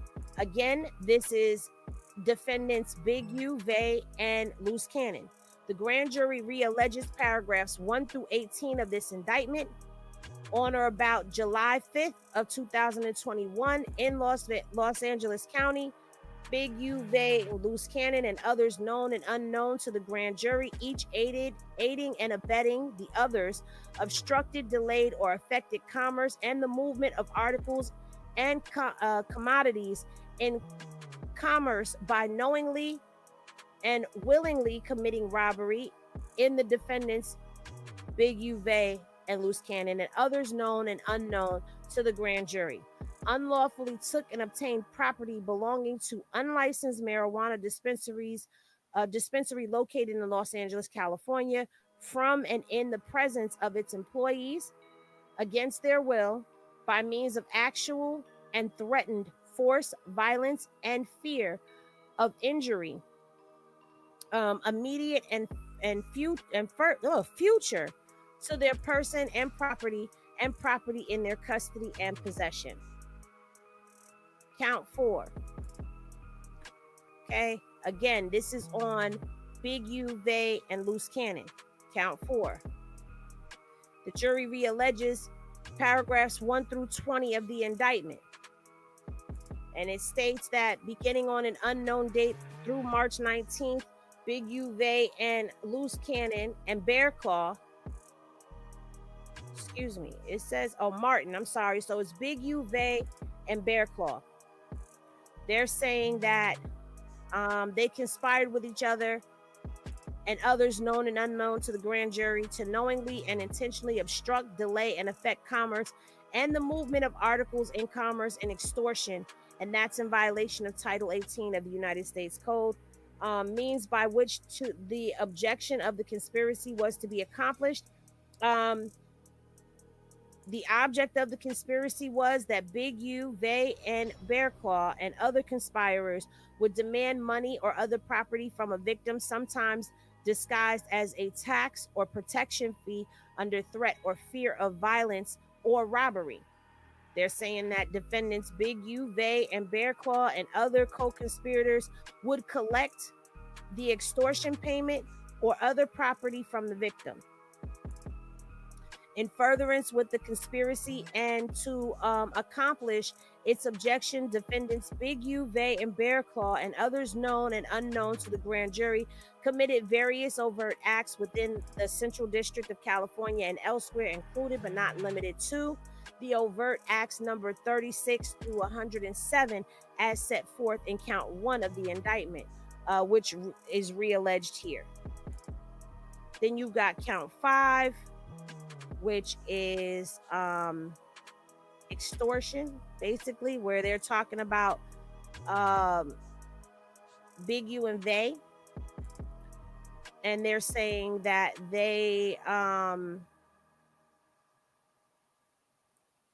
committed extortion, and that defendants Big U and Vay obtained and attempted to obtain property consisting of money from victim 1, Dale Morrison, a partner in an unlicensed marijuana dispensary, promoter, marketer operating in interstate commerce by means of threatened force, violence, and fear of injury, immediate and future, to Dale and Dale's business partner, Morrison's partner.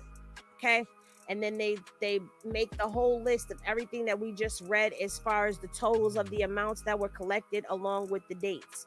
All right. Then it gets back to Big U, Vay, and Bear Claw, and they're saying that on December 2nd of 2021 that they affected interstate commerce by committing extortion, and that Big U, Vay, and Bear Claw obtained property consisting of $30,000 from victim 2, a promoter of an international adult entertainment club with a location in Los Angeles, California, by means of threatened force, violence, and fear of injury, immediate and future, to victim 2 and victim 2's business. All right, count 19 has Big U and the girl Monty on it, and they're saying in or around November of 2022 that Big U and Amani willfully, knowingly transported and willfully caused to be transported individuals in interstate commerce from the state of California to the state of Nevada with the intent that individuals engage in prostitution and other sexual activity for which a person could be charged with a criminal offense, namely pandering, in violation of Nevada's revised statutes, and prostitution outside of a licensed house of prostitution. House of prostitution, you know that prostitution is legalized in Vegas within the structure of a business. That's what they're calling a house. Then they're hitting Big U also with the economic injury disaster loan fraud. We already read about that.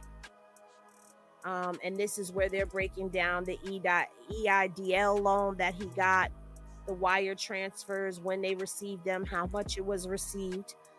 They also break down into here, and they're only putting this on Big U, which I don't understand that, but this is the scheme to fraud is coming from it's saying that he intended to defraud victim donors to whom defendant Big U had all agreed to apply donated funds towards providing charitable services, including but not limited to these are the donations that they're saying that he used to pay himself. And they're saying donors 1 through 7 on here, and they're talking about him soliciting the donations and then using them for himself and using wires to do that. So here are the check amounts and the dates that we've already read through.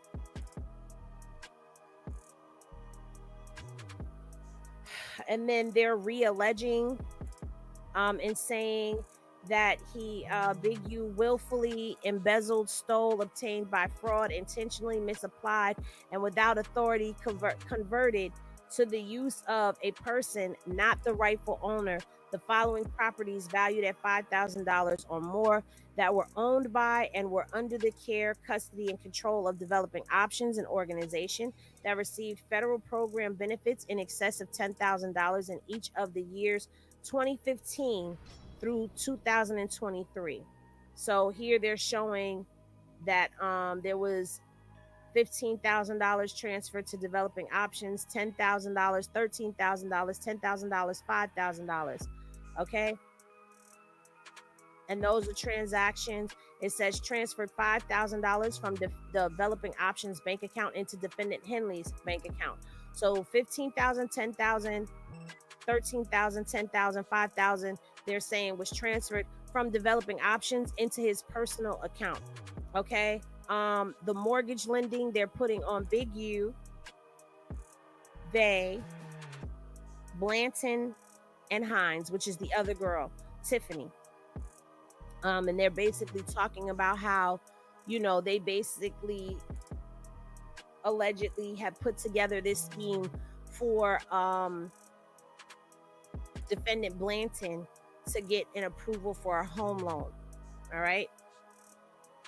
And it goes on to break down the charges in here. So it also is going at Big U, and it says that in or between January 2019 through in or around April of 2020, that it says that willfully attempted to evade and defeat income tax due and owing by him to the United States of America for the calendar year 2019 by causing to be prepared and signing and causing to be signed a false and fraudulent United States income tax return, Form 1040, which was submitted to the Internal Revenue Service and falsely and fraudulently filed a report taxable income for the calendar year 2019 that was $145,615 greater than the amount reported on the tax return. As a result, in such additional taxable income, there was a $47,512 additional tax due and owing to the United States of America.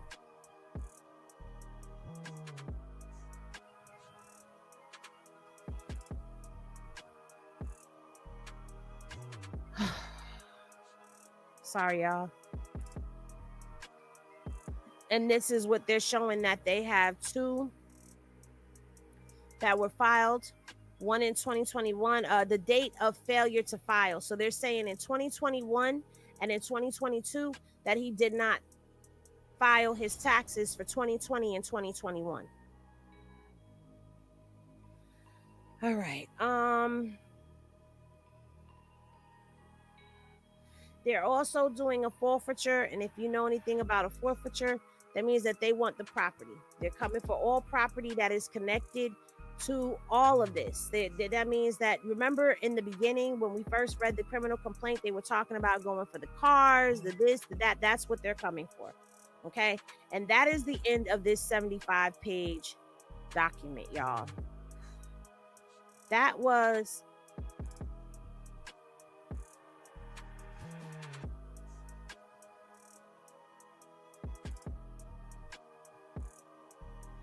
That was a long read. So salute to you if you are still here after reading all of that. But what I am going to say to you is this.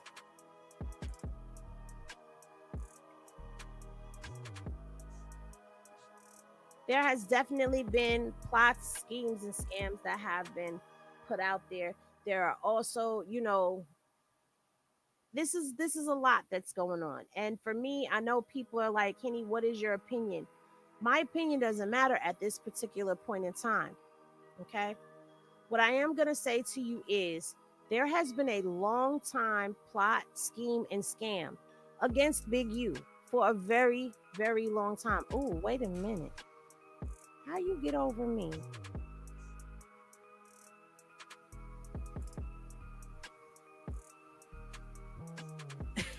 I guess that was supposed to go up there.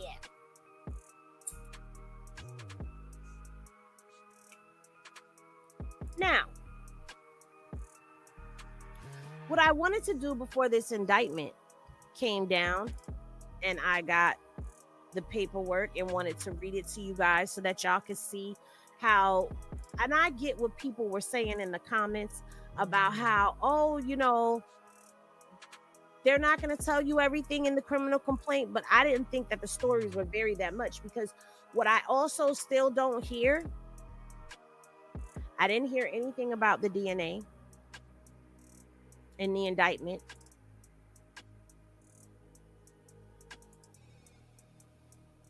I didn't hear any of that.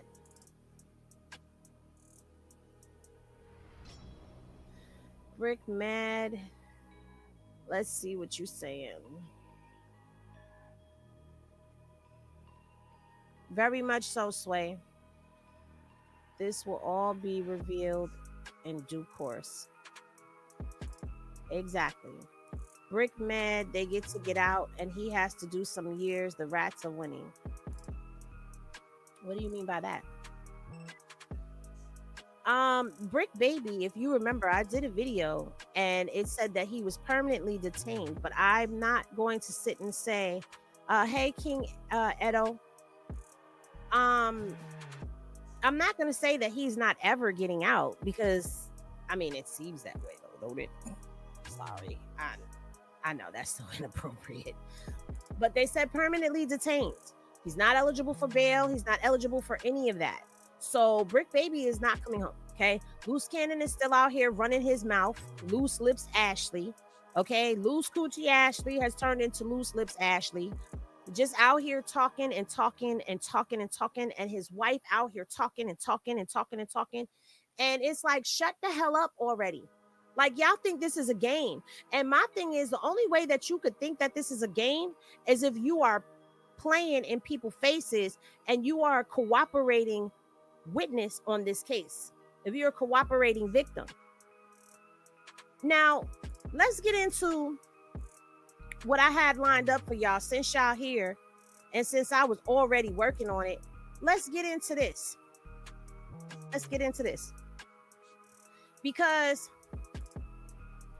I saw where Wax Girl SKG was out on No Jumper.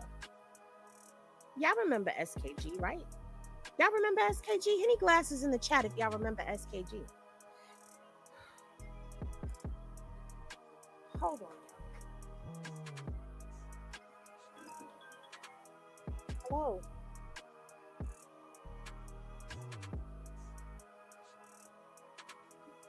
Hold on, y'all. This is my son.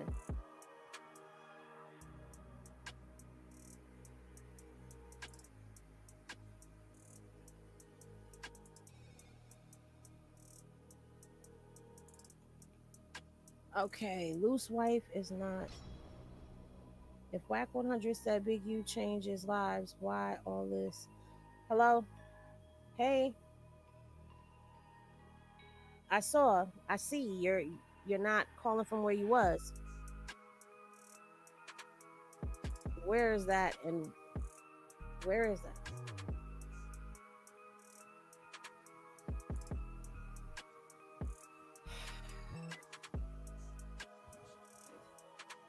Okay, well, listen to me. Number one, I'm live. I'm live. No, they can't hear you. I'll put you on a live if you want to say something, but don't let them fuck with your head. I tell you that all the time.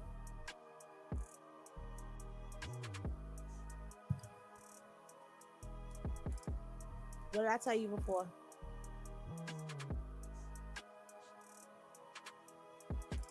Exactly. It's a psychological game. It's psychological warfare on you. Don't let them fuck with your head. I got you. I don't know.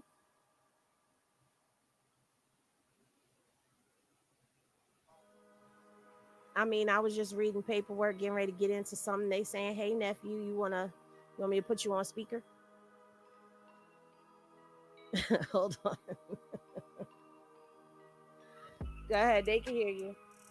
Hey, world, man. I like treating y'all, man. The free world, man. Yeah, man. I'm finally behind the door. I can move around how I want to. I can talk to my mama when I want to. Well, see, now I'm sitting up here. I'm reading Big U's paperwork because his indictment came down. And, you and I both know firsthand there'd be a lot of bullshit in paperwork.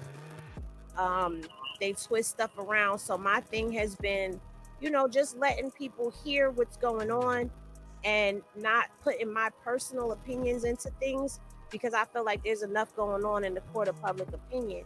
And I feel like let it play out in court, because God will always reveal what needs to be revealed. And I stay on whack 100 ass. Mandatory. That's mandatory. Tell the people how you feel about your mama riding on whack neck. Pause.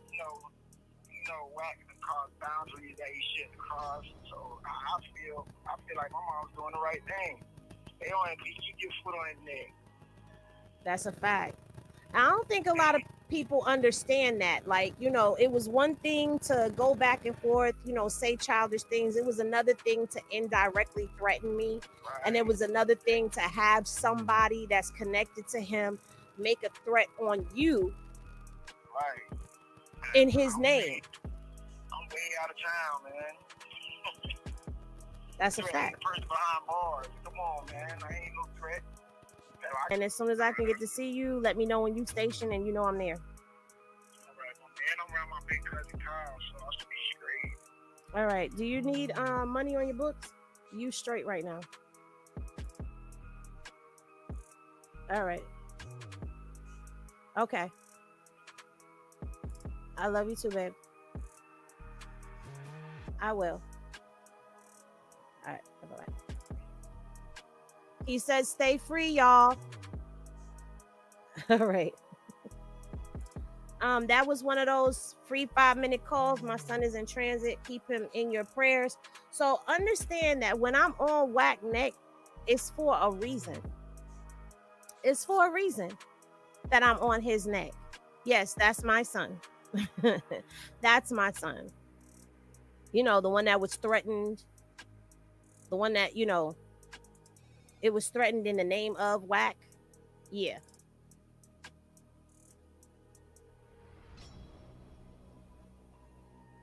And I already told y'all, my son knows what I'm doing. I talk to my son. Like, my son knows everything that's going on.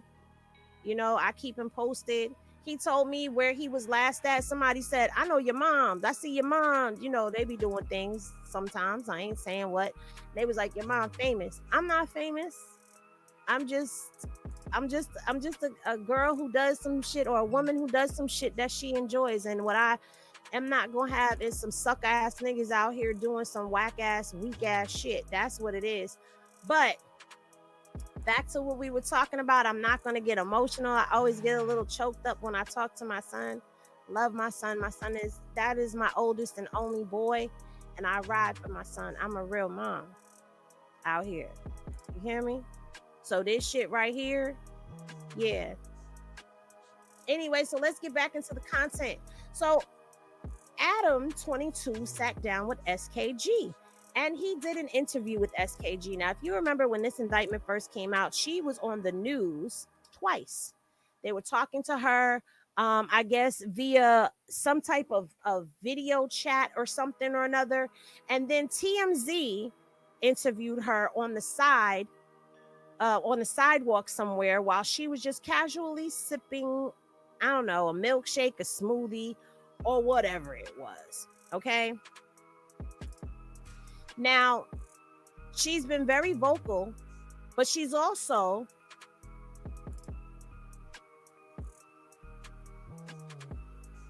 she said, it's okay, girl, to get a little emotional.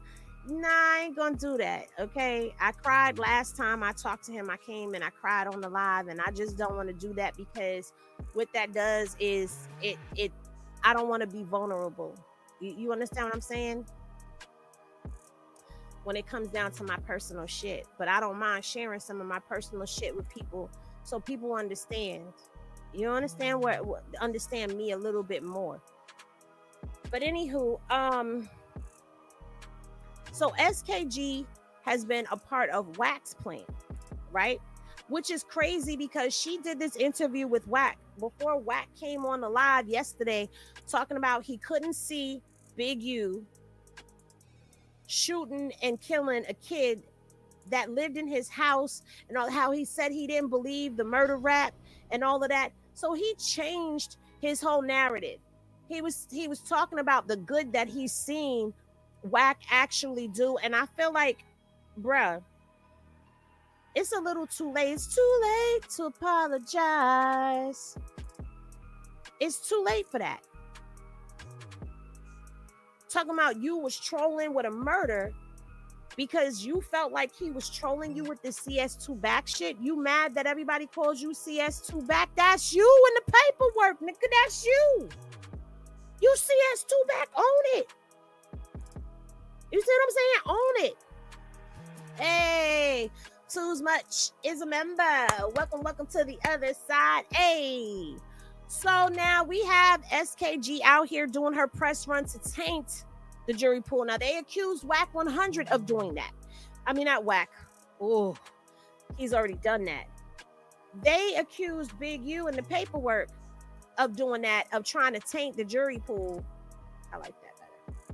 By doing those videos that he did. No, what he was doing was he was ringing an alarm and making people remember how he got into this in the first place. Like how you got him on a case with Loose Cannon, who he don't fuck with, and who don't fuck with him, and Brick Baby, and they don't fuck with each other.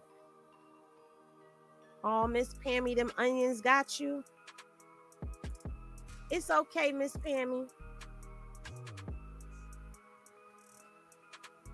What I love about you, keep it real, Henny Gang. Thank you, Queen Grandma Rocks.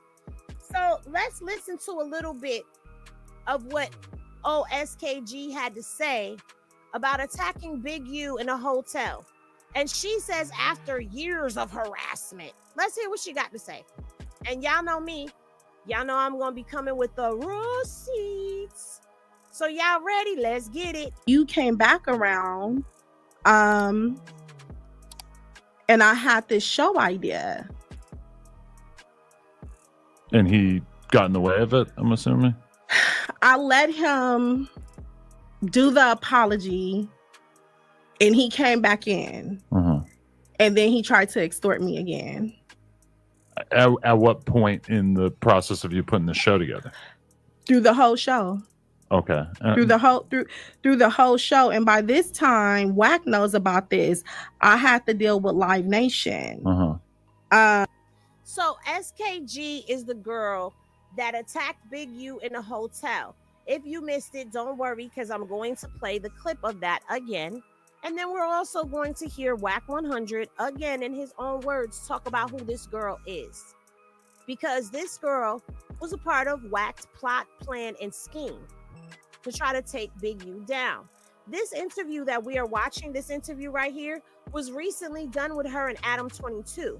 And like I said, she's been on a press run. And she came out, she said that this is the girl who says that Nipsey called her down to the shop to bring some promotional posters of his that she had. And when she got down there to the shop, They locked the door and Big U beat her up, is what she's saying. And the way she tells the story is as if he just beat her up out of nowhere. And once again, I'm just telling you, there's politics that are involved here. Okay, when it comes down to the streets of LA, and gang politics is very, very real. She was a female rolling 60. She allegedly got disciplined, allegedly got DP'd from what she's saying. That's based off of the story that she's telling. That if this is what really happened, then you got DP'd.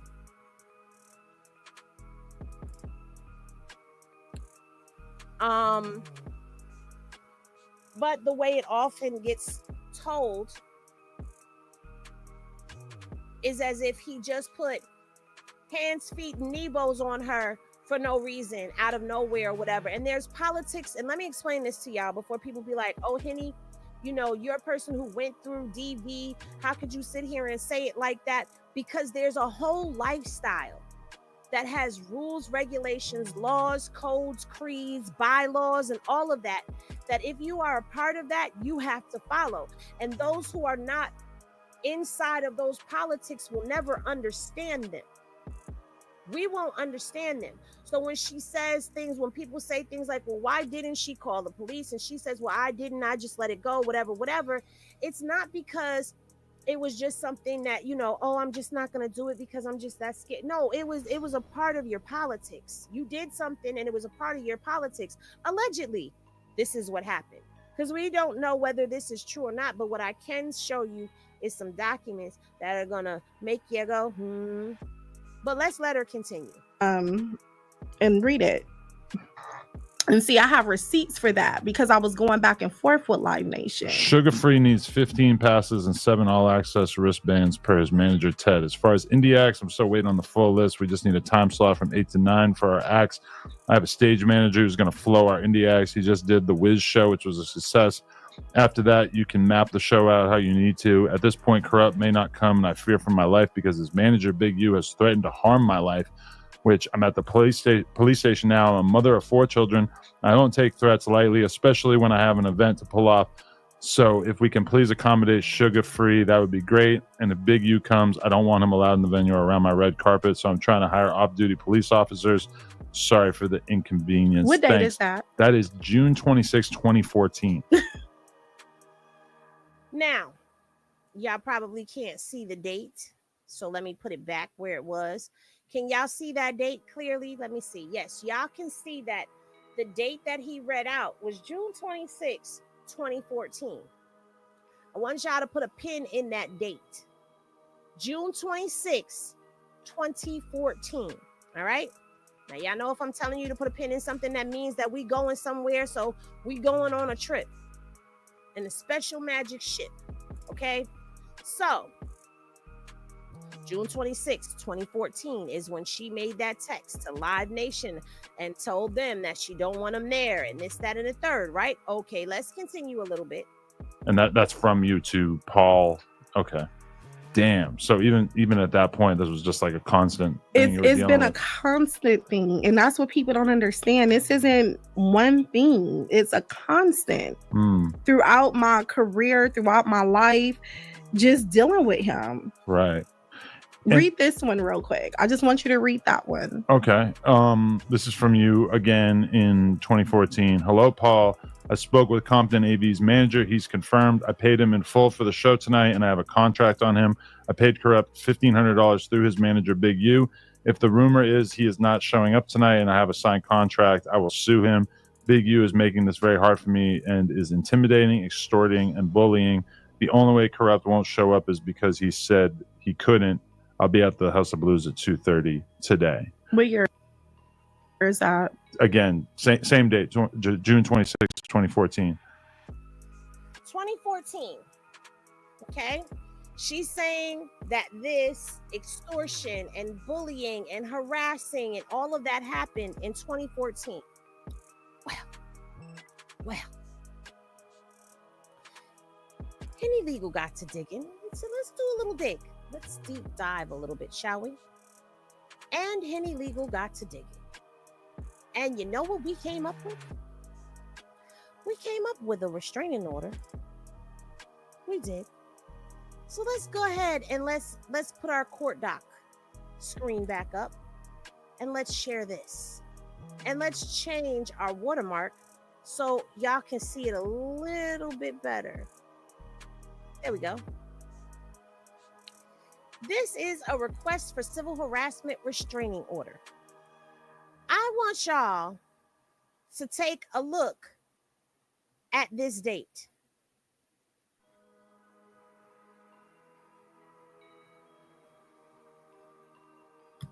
This is the only one filed.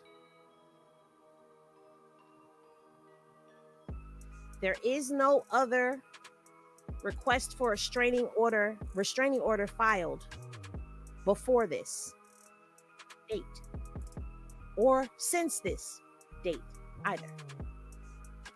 This is April 2nd of 2024. Yet we're over here on Adam and we talking about June 26, 2014, you was having these issues.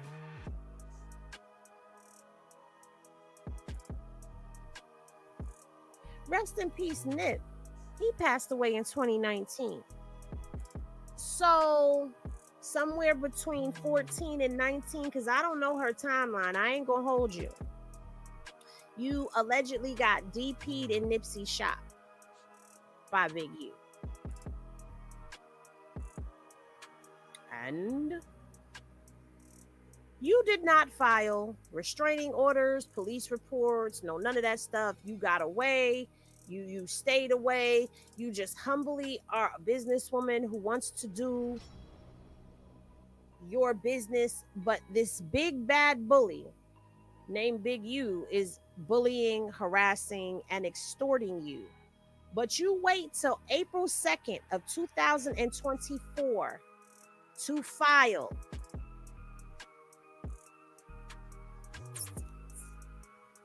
And say that he's harassing you. And you need a restraining order against Big U. Okay. So explain for us, we the people, explain to us why the following month when you were supposed to go to court, you didn't show up. Oh, yeah. Yeah, it's right here. Halicia Choice is SKG's name.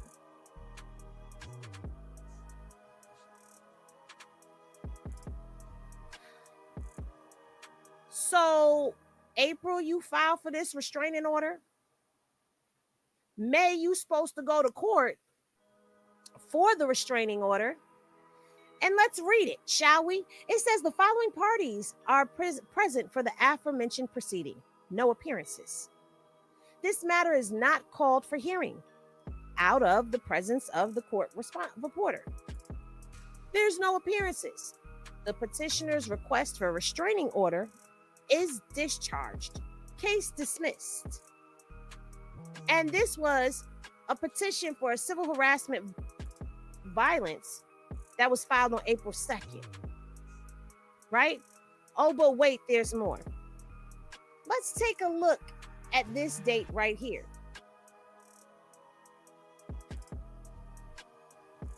March 22nd of 2025. What happened on March 22nd of 2025? Well, she got arrested. Yeah, she was arrested for a misdemeanor.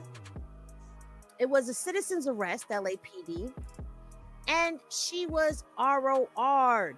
Well, we say ROR'd in New York, but it's OR'd. Her own reconnaissance, she was released. But she was arrested on March 25th of 2025. What happened on March 22nd of 2025, Henny? Well, this is what happened. Remember this video right here? This is what happened. Yeah. That's the night of this event when Big U was out there handling his business. at an event in the capacity of working for his nonprofit organization that's being listed as a non-existent one by the feds. He was at an event and she was doing this. Let's pause that for a second. Let's go back to the court docs. So if this is on March 22nd of 2025, right? This is on March 22nd. What comes after March? April. You waited until after this event right here that happened.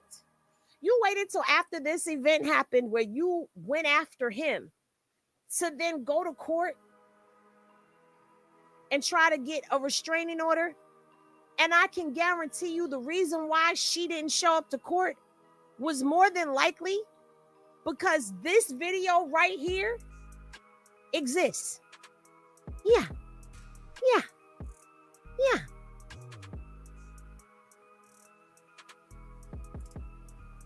Oh, I didn't leave that out. You just tardy to the party because I said that. I also showed that she got arrested. So Rick Rude, either rewind or sit down.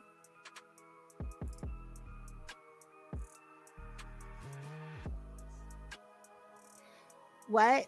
She what? She what? I didn't say March 30th. But it says right here, March 22nd of 2025. So even if I did say March 30th, I have the paperwork up.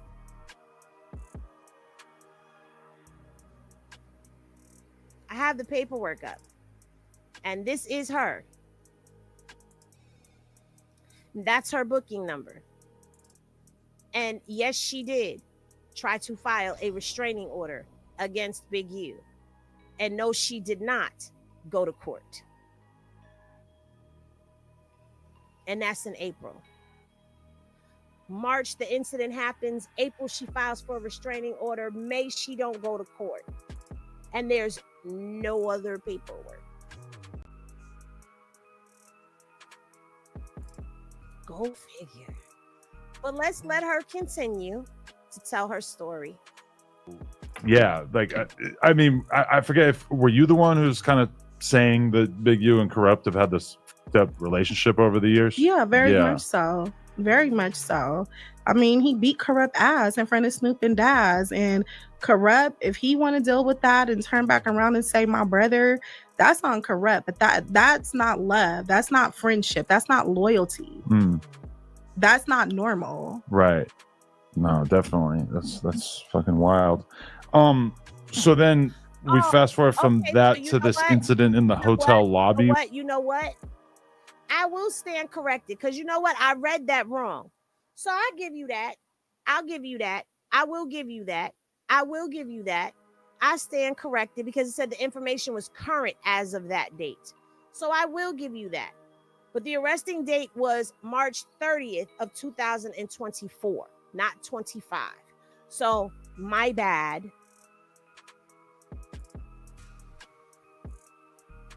You're getting into this huge argument with Big U, right? Mm-hmm. Is that like what year was that? That was last year. Oh, that was only last year. Okay. It makes it a year this month.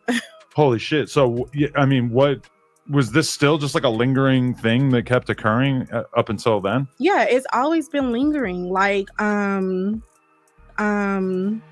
until then? Yeah, it's always been like a lingering thing that kept occurring up until then? Yeah, it's always been lingering. Like, holy shit. So, I mean, what was this still just like a lingering thing that kept occurring up until then? Yeah, it's always been lingering. Like, you know, just in the streets, just stuff he'll say to people. It was just like, even me minding my business, he will subliminally bully me. Just, you know, oh, her family's gonna roll with me. Her family don't even like her. I got her family. Subliminally bully her, but we never heard about you. Or at least let me speak for myself. Let me speak for myself because I don't know about anybody else. But as for me, I never heard of this girl until that incident that happened at the hotel. Have y'all ever heard of her before then? What? Either you on payroll or used to smash. Don't understand how you defend him calling cops on SKG at a hotel. You must be a dingleberry for 3-finger duty shooter, PP liquor 100. That's what you must be. That's what you must be. You at a damn fundraiser event. That's how you know you somebody who don't have nothing. That's how you know you somebody that don't have nothing but a 9-to-5 job. And you don't understand. You standing at a benefit around a bunch of clear people.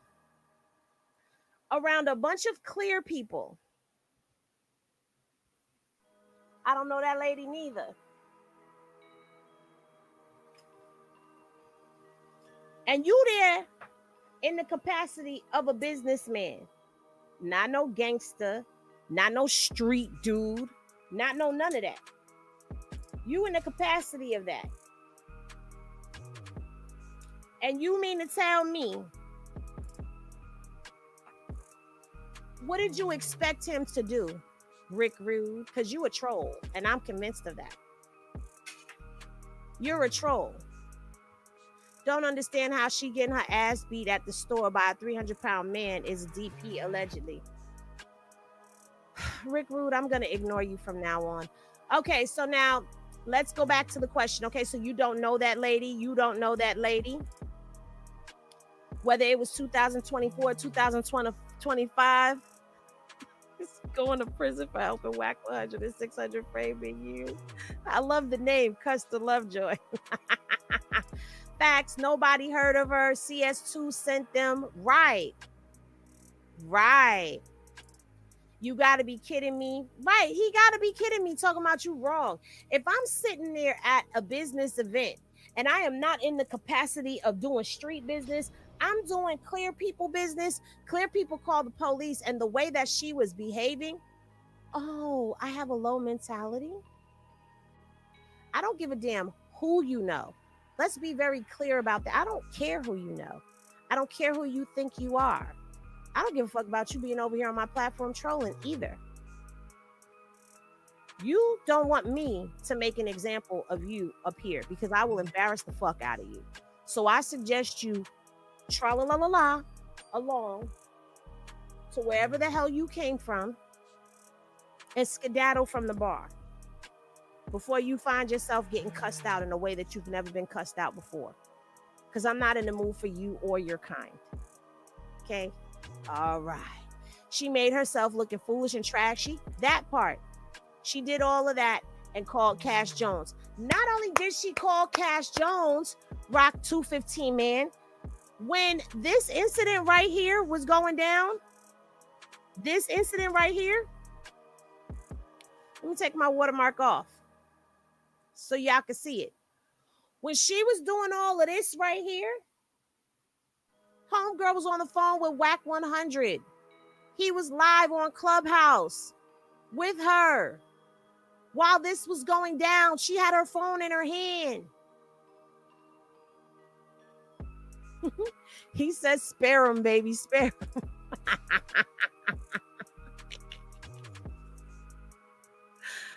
Okay, if you want to stay, don't play. You praying I keep my head okay. Right. Hello. Did you see the video of Whack calling the police on a 20-year-old girl at Blueface's house? Do you really want me to go there? Thank you, Custer Lovejoy. Did you not see that? So Whack ain't got no room to be talking about nobody calling police on anybody, because what was you calling the police on a 20-year-old girl for? I'm sparing them.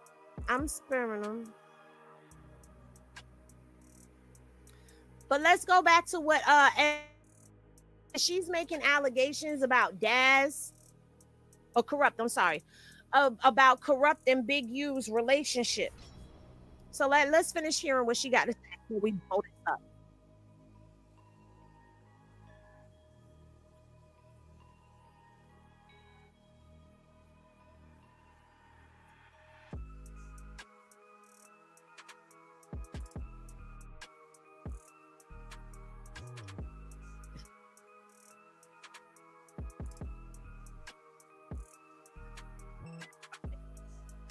I think he gone.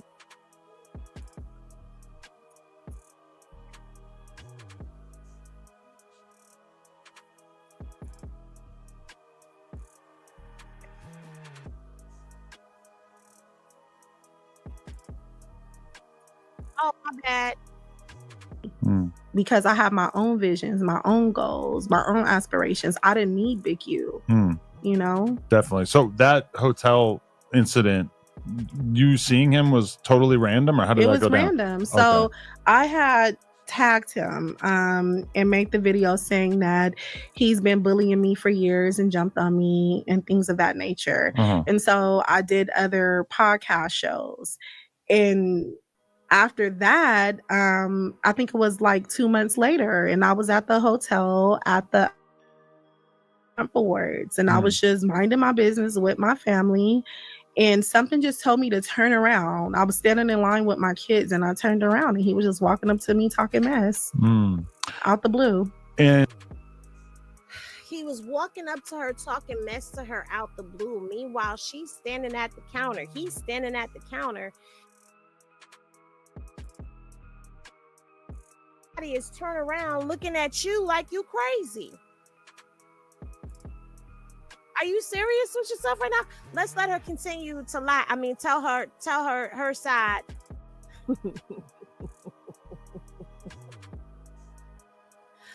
of things, okay? And was this kind of a different attitude from you, because I assume you had just been so scared of him prior to this that you might have seen him and just sort of ducked off or backed away from the situation? Was there something about that day that made you feel more outspoken? Yeah, and I think that's why he was walking up to me talking mess, because that is what he's known me as, like, to be scared of him, or not just scared but terrified. Like, you know, I used to be very terrified. I'm not going to lie. Like, you know, just to be a woman in that situation, it was scary. But as the years went on, my fear turned into anger. And it is uncontrollable anger. Right. And when I seen him, I just wanted to tear his head off. It's like, how dare you walk up to me? How dare you say something to me? I have my kids here, and I wasn't scared. In that moment, I just wanted to kill him. Like, I get emotional when I think about it, because I don't think people understand. Like, I hate him. I hate, and I said I wasn't going to cry. I don't want to cry, but I hate him. With everything in me, I hate that man. And when I seen him, I didn't have no fear in me. I'm just like, I'm going to kill you. Like, I wanted to kill him. Because you probably look at him and you see everything that could have been in your life. Just everything that he did to me. Like, just, people don't understand. Like, his son Yui caught me. Hold on. Let's go back to here, though. Let's go back here.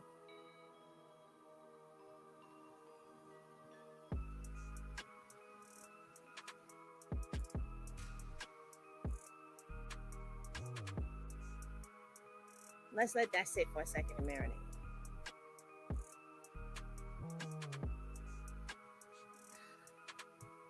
When you terrified, don't you take precautions to make sure that you don't get into those types of situations? I'm just asking. And you're saying that you was completely terrified of this man.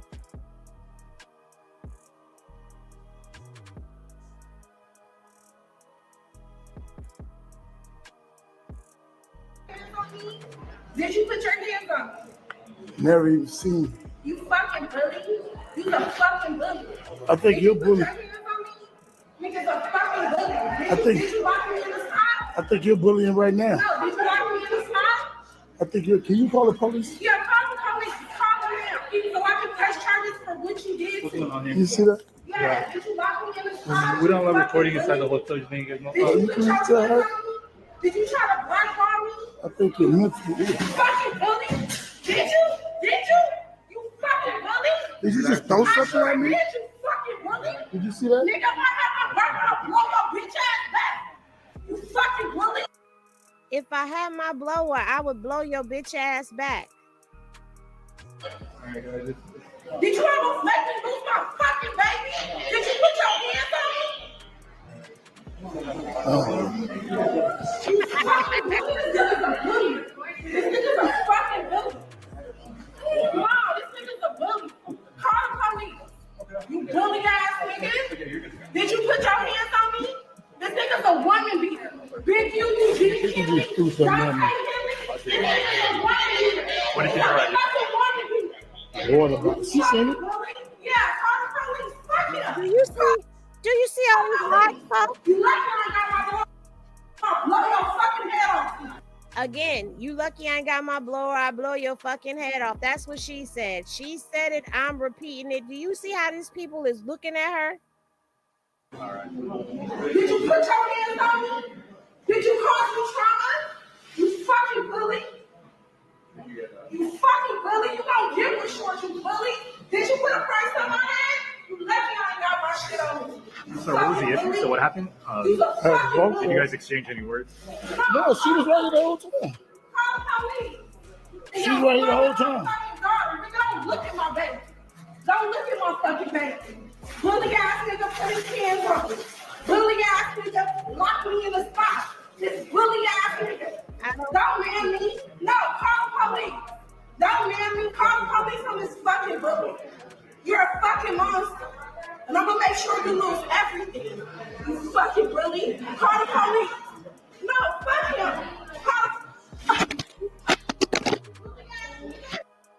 I'm gonna make sure you lose everything. Ain't that what she just said? I'm gonna make sure you lose everything. That's what she said. That's what she said. I'm not done. I'm not done. Let me cook for a second. Rock with me, y'all. Rock with me. Because I'm about to remind you.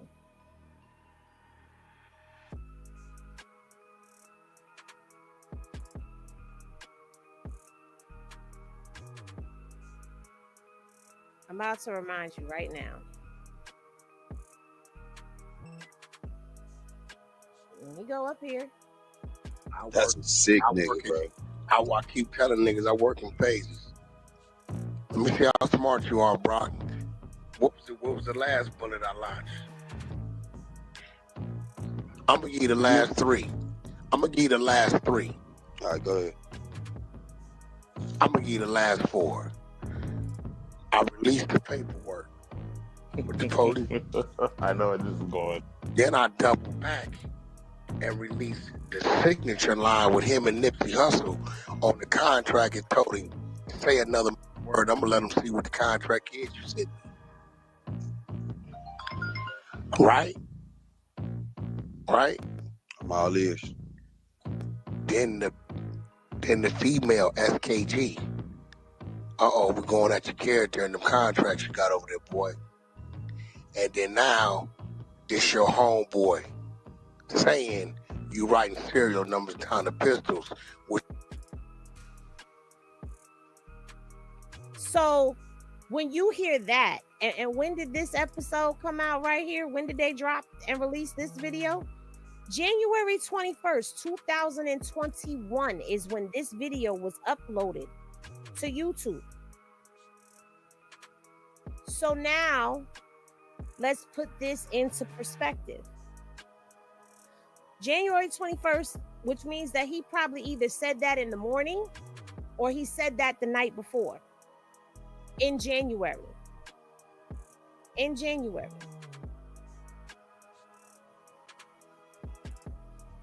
I'm about to line it up for y'all. In January. Then we get on over here, because let me make sure I get the date right, because let me make sure I put the date right, because I don't want you coming for me. I don't want you coming for me east to west trending topics. But that's in January. Fast forward to a couple months later. March 30th, 2024. I work in phases. That's what he said, right? January 21st, he announced this.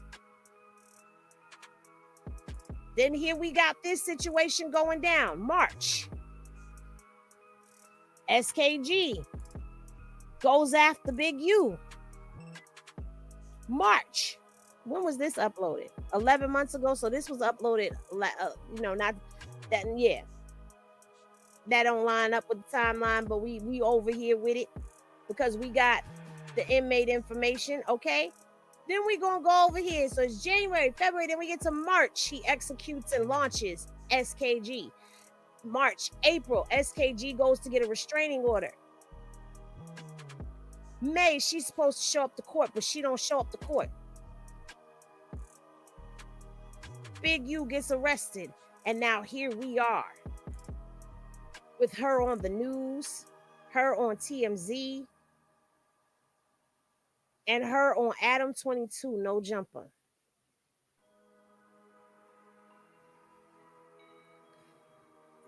You can't tell me this man hands ain't up in nah, you gonna have to go set your ass down somewhere if you expect me to believe.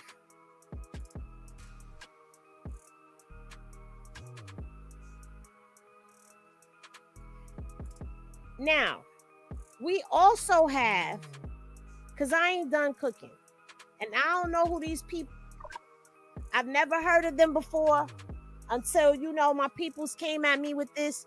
So now that we done exposed SKG and we done put SKG out there as somebody who is an agent of wax, who is out here on a press run trying to be the voice and the face of Big U extorted and bullied me, right? First was Loose Cannon. You got SKG working as well. It's part of your plan, your plot. But people don't listen. They don't listen to comprehend. They listen to be entertained. Now we gonna get over here to Monster. And I'm gonna allow, who is this? Cartoon News Network, CNN. They did a video. Whack 100 exposes snitch Dale Monster Morrison. Let's get into this clip right here. Shout out and salute to them. Okay, now let me just wake y'all up. You see Dale Morrison? Oh, yeah. Mm-hmm. That's victim number one, the dude getting extorted. That's the dude they say Loose Cannon robbed. That's the dude y'all saw Sylvester going to pick the money up from, who the parents was giving the money. That's him. God, let me tell you who all on there. One of them is like, that's Red Mike, brother. He really ain't from 60s. But all right, so top row, right? You got Ronnie Mack, he from 60s. Lamont from 60s. You got Frederick, which is Hop. He from 60s. Blue Base from 60s. I don't know JJ, this other nigga. All right, so the middle row is Loose Cannon, Brick, Big U. Oh my God! You got Bear Claw, that's Big U right hand man. God. You got Bay, which is Red Mike brother, right? Got Scrooge them up. The bottom Mexican, his wife called me yesterday, found my number on the internet and said they told on him he sold him some guns once or twice, but he don't really know them. The niggas at the bottom, I don't know, but you got about 1, 2, 3, 4, 5, 6, 7, 8, 9. There's 9 of them on there. That's 8 from 6. God. Oh my God. And it's a nigga named Monster aka Dale. This is why Luce did what he did a couple months ago. He called me out of nowhere and said, record this call. And I didn't realize who was on the call. I'm gonna find it. I got the nigga on the call. He's saying he gotta go lay down and do 10. And he said straight up, he told on Big U for extorting. West side. I won't deny you. I'm a slave rider. You don't. Reported call that Three Fingers Whack is referring to in a minute. But first, according to a news release on Wednesday, July 23rd, 2014, investigators assigned to the San Bernardino County Sheriff's Human Trafficking Detail concluded a 4-month investigation into a human trafficking ring with the arrest of a then 29-year-old Dale Morrison, aka Monster. Authorities identified at least 5 females and 2 juveniles that were working as prostitutes for him. 7 years later, on July 5th, 2021, Loose Cannon and the Rolling 60s ran up into Dale Morrison's unlicensed weed dispensary with firearms on behalf of Crips gang leader Big U. And no one should feel sorry for the weirdo creep that pimped children because he's a monster. Okay. Here's the phone. Let me just say that to y'all real quick. Did y'all hear that?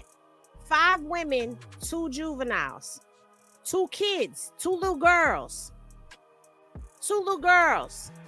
He was pimping. I know. I gotta keep. I watched it already, so I'm not cracking up. I'm able to contain myself. But the first couple times I watched this, I was hollering. I'm not even gonna hold you. But this is who victim 1 is, Dale Morrison. But you know, if I'm bringing him up, there's more, because there's always more with Henny, right?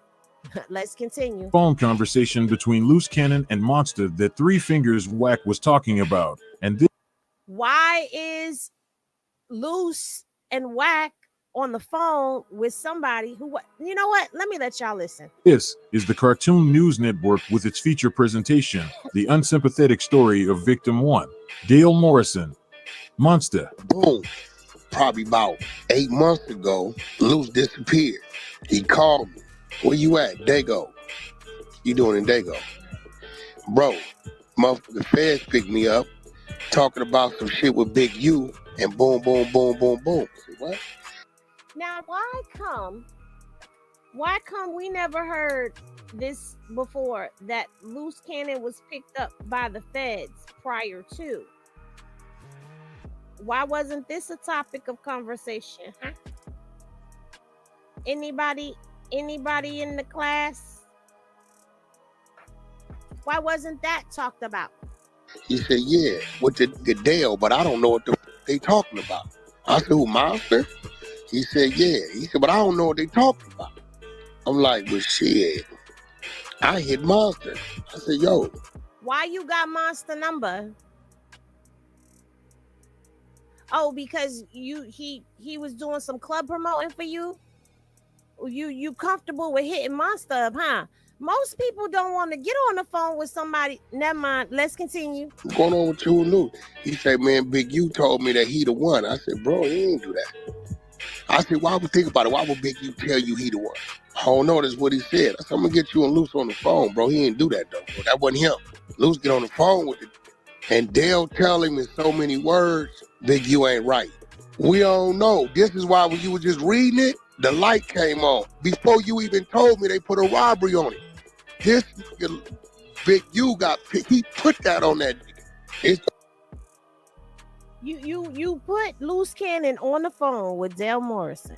Dale Morrison, whose phone is hot like fire, to discuss robbery and extortion on a phone that's hot like fire. I can't wait to see Loose Cannon's indictment. Henny Glass is in the chat if y'all can't wait to see Loose Cannon's indictment, because that should be very interesting with all of the press runs he's been on, his self-snitching and incriminating that he's done. And I'm going to tell you this, Loose Cannon's indictment drops, and we don't see a phone call between him and Dale Morrison in that paperwork, baby, I know something. I know something. Y'all know something too. It's gonna come out though. It's gonna be in the work. I'm gonna find that motherfucking recording. I got it. I got the motherfucker. I got it. He got it. Yeah, because Dale was told that. Big U told Dale that. You get what I'm saying? He told Dale it was, he lied on the nigga, bro. He lied on him. Said, I think I might have found it. I think that's it. This is Dale. Cause Big U. With the police shit, with the, with the feds, you know what's going on, but at the end of the day, it's like, I got my own problem. I got my own thing. I ain't know nothing what's going on besides that. Yeah, I know, but we got wrapped up in that shit too. You know what I'm saying? I don't know what happened, trickled down with Big U, but then ultimately they got me. You know what I'm saying? We know why. You know what I'm saying? But you know what I mean. Remember, Wack is talking about 8 months ago, Luce got picked up. And they on the phone. So now you got the feds recording the phone call between Dale and Luce and Wack who on the phone. And you got Wack recording the phone call as well. It's a whole lot of recording that's going on over there. On that side, on the side of things. It's a whole lot of talking and a whole lot of recording going on. I don't know, man. Shit don't make sense to me no more, bro. You know that cause dealing with the police, bro. I don't think nobody can deny that because that's how that's why Wack never respected Nipsey, because Wack knew shit about Nipsey that wasn't respectable. And he only know that because of us. Like, Now, if you remember earlier today,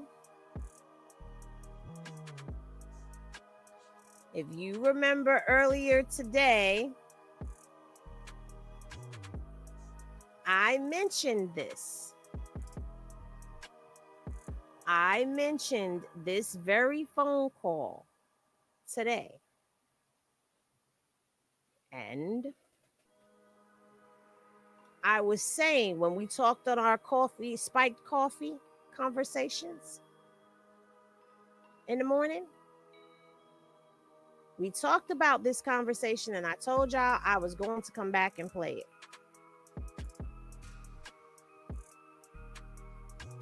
If you talking about somebody is working on a phone where the feds are listening, the feds would have shut this down.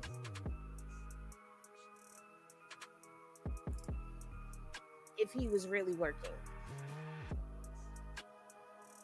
Because you would have put somebody in jeopardy. Slap ass gang, y'all got to stop coming in here talking about people got released that didn't get released. I just checked TMZ and I ain't see nothing. And that would have been everywhere. This is the conversation that I was talking about. I watched that shit. It might be true. You know what I'm saying? You got that recording of Nipsey talking to the police and they try to use it against him. Maybe it might be true, but shit. No, but what I'm saying is because it's like, like with that situation on downtown or whatever, like that when the feds came and got you, because I you think they just got me a couple of months ago. Yeah, but what relationship me and you got? Nigga, where somebody can get to you because of me. How is that even possible? No, so basically they asked me about you because of the Big U situation. I guess y'all he cousin said. But Shannon, what you had? You the right hand of him. How they gonna ask me about it? Come on, you know more than anybody. They didn't ask me about you get what I mean? They asked me about you, but then they said about the situation with Big U with the extortion shit. You know what I'm saying? So when they said that, I'm thinking on 6-0 like you had something to do with it. But then I thought about it is they asked me about information about you, but I know it's not coming from you because we already know what happened with that shit. You know what I'm saying? So I just had to think about it because when they came and questioned me, then homies, it was like out the blue, like hit me at the gas station. Remember, cuz when we came in there, I came in with my squad, cuz, and then remember we took everything. When we took everything, we had to the spot. You know what I'm saying? I would like to talk to you more openly when I know you might be recorded and I got to sign on. You know what I'm saying? So, we talking friendly. Yeah, no, we talking friendly. And even some shit that I be thinking about that I be putting together, like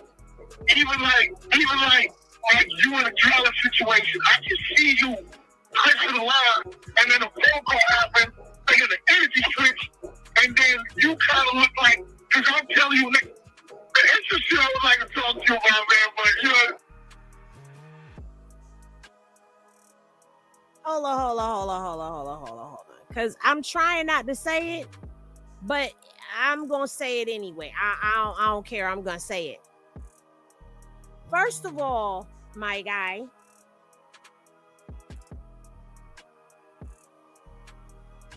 when did Luce get picked up by the feds ahead of this? The feds got him 8 months ago. He been talking this shit to put it all out on C. Thank you, Lou from the Lou. Let me come over here for a second. Let me come over here. Let me lean in, Lou.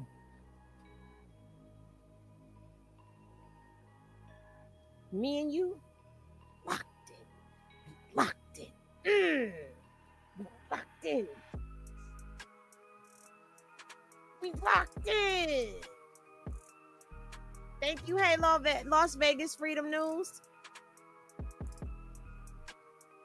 How you get picked up 8 months ago and you on the phone with a snitch? You on the phone with a snitch?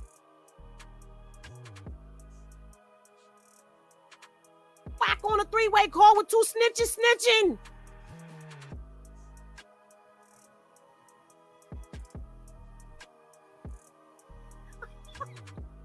You can't make this shit up.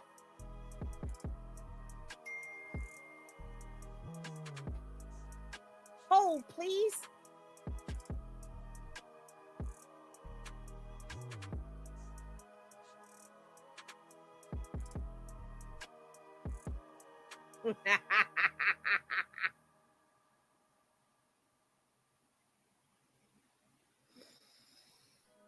Oh, I love it. I love it. Oh, I love it. Can we get this to the email, please? Uno momento, my people. Because y'all know Henny Legal be in here listening, okay? They be in here listening and getting to work, okay? It's about then the thunder rolls and the lightning strikes. Another love grows cold on a sleepless night as the storm rolls on out of control. Another love goes cold as the thunder rolls. You sending me all of this in a picture? Wait a minute. Sorry, y'all. Ladies and gentlemen, I would like to divert your attention to the following photographs. Okay, you know what? You just gonna keep sending.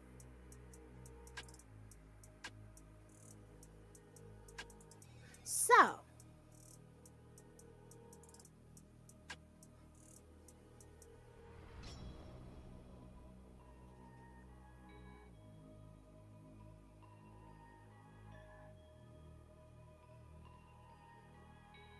hold on.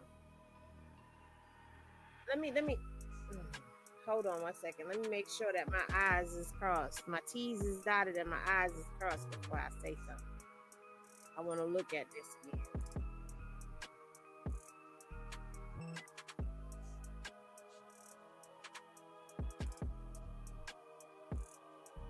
Loose Cannon remains detained.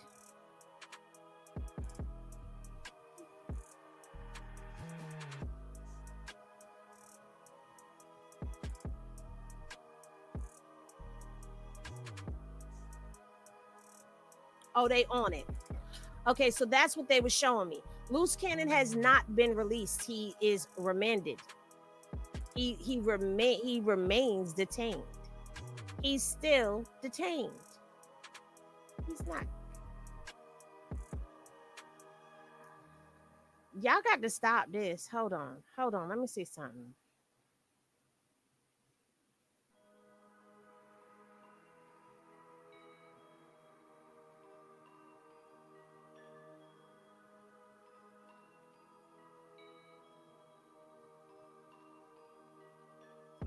Because I'm looking at the paperwork. But you know what? While I'm looking at the paperwork, y'all could be watching the video. That's what y'all could be doing. So let me get that video back playing for y'all, so y'all can finish watching the video.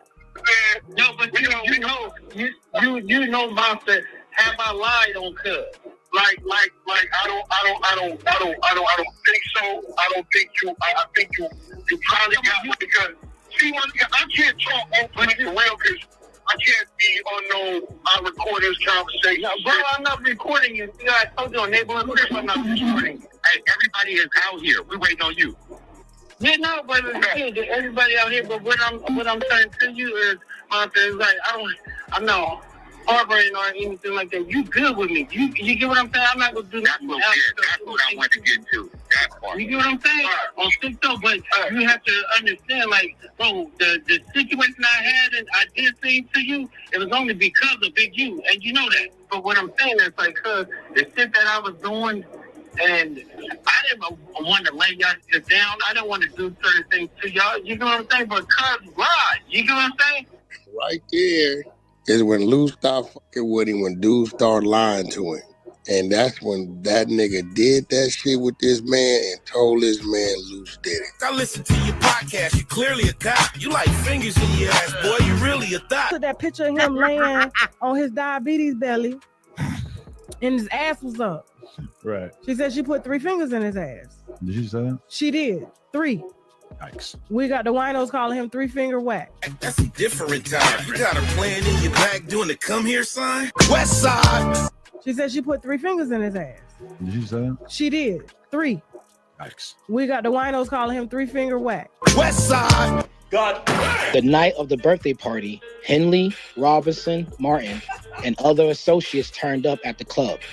A victim told authorities he watched as Robinson, Martin, and 3 other associates took a different victim into a back room and extorted $30K from him. None of the promised celebrity rappers arrived, according to the complaint. You know what's crazy about it? It's the same. That's Dale again. No fucking way. Yeah, he be doing parties and shit. Listen, I botched something up and didn't know it. I booked it. What's nephew named Sada Baby a couple years back. And I didn't know I was booking it for Dale. Actually, I did. I booked it for Dale. And Dale said, I was wondering. He said, Wack, you got to come. I said, what you mean I got to come? I'm going to make sure you're there. Nah, Wack, you got to be there. What you mean I got to be there, bro? I do cook. Wack, just, I'm going to feel comfortable. I give you the money. You give it to them. He said, Wack, you come get the money from me. I said, all right, cool. So when I show up, shit get weird. I turn and say, hey, listen, I don't know what you think got going on, but it can't go on right here, right now. Now I'm conducting business. They say, Wack. I said, listen, bro, I'm going to tell you once. That's it. When I put my hands up, shit start moving around in the parking lot. And like Wack, I said, homie, I'm here to conduct some business. Make sure nephew get in here and get up out of here. That's it. Whatever y'all got going on ain't my business. You just can't do it while I'm standing here. Now, if you want to do that, then it's going to be this and that. It ain't worth it, homie. Right? So they looked at me and they let it be. So I'm looking at this nigga Dale like, bro, what the f you got going on?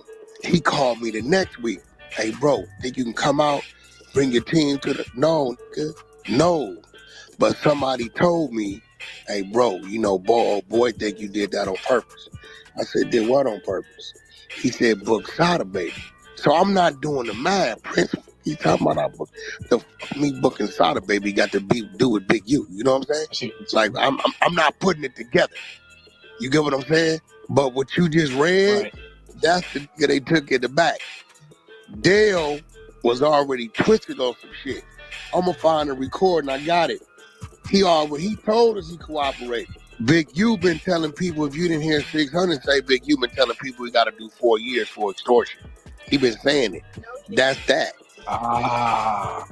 That's that. On our next show, we'll take it back to Chicago to explain how Adam 22 and Three Fingers Whack are exploiting gang culture in America's gang capitals, LA and Chirac, with dangerous results. We ask, why are they doing it, and who do they work for? Smash that like button and ring that notification bell because you won't want to miss it. I won't deny you. I'm a slave. Y'all make sure y'all go check them out.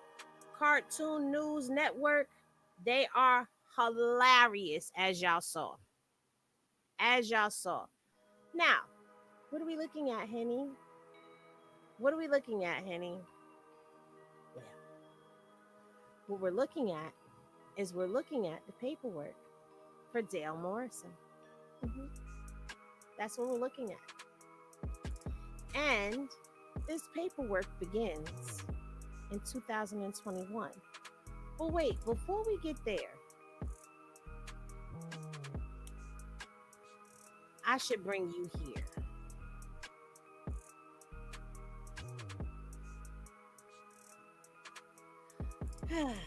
Let me bring you here.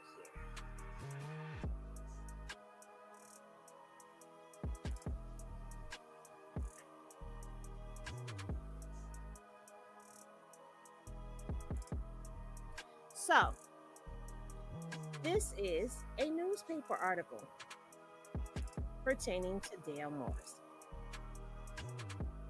And why are we here, Henny?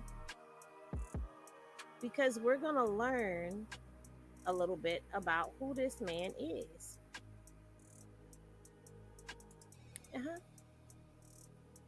And so, here is the tale of Dale Morrison. It begins on July 25th of 2014. Dale Monster Morrison, who was 29 at the time, was arrested for human trafficking. He had 5 females and 2 juveniles, as we heard. And the females were working out of hotels and motels in High Desert, Ontario, and Redlands areas. Okay. Morrison was booked at the High Desert Detention Center on numerous counts of pimping, pandering, human trafficking charges, and several traffic-related warrants. Bail was set at $375,000, and this came from San Bernardino County Sheriff's Narcotics Division human trafficking details. So now, 2014. But we have an order to unseal in 2021. Right here. This document is no longer sealed. And what is this document? Well, this is an affidavit and an arrest warrant. Dale Morrison, United States versus Dale. But this is from Ohio. This is from the Southern District of California. So this Ohio arrest came down from Ohio to California, where Dale was arrested. And this is his docket sheet for California. On this docket sheet, it was terminated 5/6 of 2021. But remember, Dale had that prostitution thing going on in 2014. So what was it? It was conspiracy with intent. With intent to possess narcotics for the purpose of distribution, and possession with intent to distribute narcotics with the purpose of distribution. Yeah, this is what this was. Now, he gets to Ohio. And this case that's been going on since 2021 has an ends of justice on 5/26/2021 put into the case. Now, do y'all know what an ends of justice is? Henny Glasses in the chat if you know what an ends of justice is. Well, for those of y'all who don't know, it does tell you in here that an ends of justice is basically where the Speedy Trial Act mandates that the defendant be brought to trial within 70 days from the date of the arrest, which was back in 2021. Okay. The ends of justice, a court may grant a continuance that is excludable from the speedy trial clock if the court finds that the ends of justice served by continuing the trial outweighs the best interest of the public and the defendant in the speedy trial. So if you're snitching on people and you're bringing in federal cases, isn't that in the best interest of justice?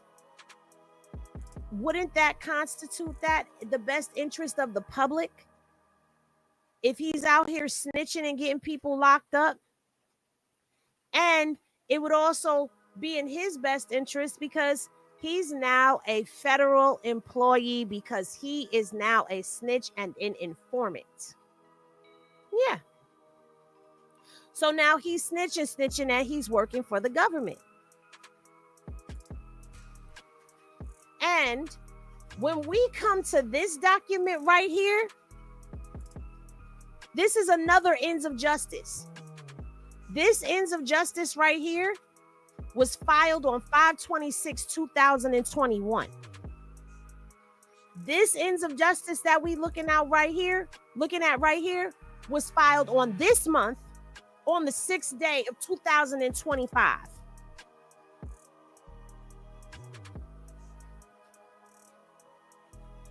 How you getting this ends of justice? Huh? Cause you working, bruh. Hold on. Cause wait, there's more. There's always more with Henny. Hold on, baby. Let me go ahead and let me airdrop a couple of screenshots to myself so y'all can see this work. Cause y'all finna get this work. Cause it's been a long time since Henny done gave y'all this work. Oh, it's raining outside. I know y'all hear that rain on the tin roof. Cause we out here in Henny Studios. Hold on, baby.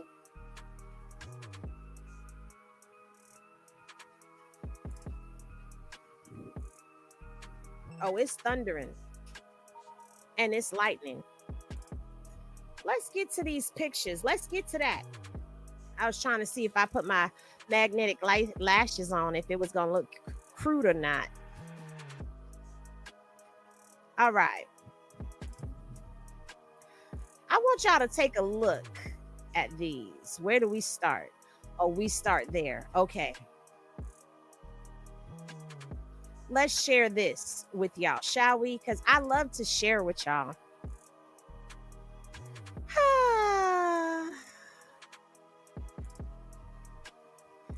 Is this it? Yep, that's it. Now, let's break it on down. Break it on.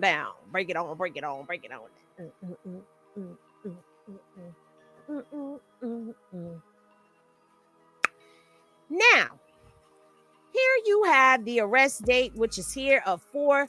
Well, you have 2021 going on up in here. All right. So he had already been in some trouble because remember, when we got over here to that prostitution case, he was arrested in July of 2014. But as you can see from here, this is from 2021. Excuse me. Let me. Okay, so we starting from 2021 because he already had the prostitution. Now we here. Do y'all see that says complaint sealed, order sealed? Let me zoom in so y'all can see this. All right. There was arrest in the other district, okay? But that ain't what we looking at. We gonna start right here. Where my mouse at? Right here. Can y'all see my mouse? We gonna start right here. 5/26/2021, which is the document that I showed you, is the first time that he got a continuance for ends of justice. 7/14/2021, he gets another continuance, another ends of justice. 9/30, 2021, after a status conference. And these are all after a status conference, okay? He gets the first one. There's a telephone conference. He gets the ends of justice. In July, on the 13th of July 13th of 2021, a status conference. He gets another ends of justice. 9/29, 2001, order to continue, end of justice, status conference, end of justice on 9/30, 2021. Okay. Then we got a status conference, notice of attorney appearance, add and terminate attorneys, an order for continue in another ends of justice on January 13th, 2021, a status conference on February 24th, 2022, and he gets another ends of justice on March 2nd of 2022. He gets a notice hearing, a status conference on the 7th of June in 2022. And on June 10th of 2022, he gets a what in ends of justice? Oh, but wait, there's more. There's more. Let me get this other one to y'all. Can y'all hear me? Okay, with this rain coming down, can y'all hear me good? Henny glasses in the chat if y'all can hear me, because I feel like y'all can't hear me because I can hear all this rain hitting this roof right now. It is storming outside, okay? It is storming Norman. Y'all can hear me? Okay, y'all can hear me. Grateful put the Henny glasses and said, I can hear you. Okay, good. Because I would hate to have to repeat this. Okay, so now here we are. June 10th, 2022, ends of justice. All right. So now, September 8th, 2022, after a status conference, another ends of justice. November 2nd, 2022, another ends of justice. November 30th of 2022, they do a status conference, and on December 1st, he gets another ends of justice.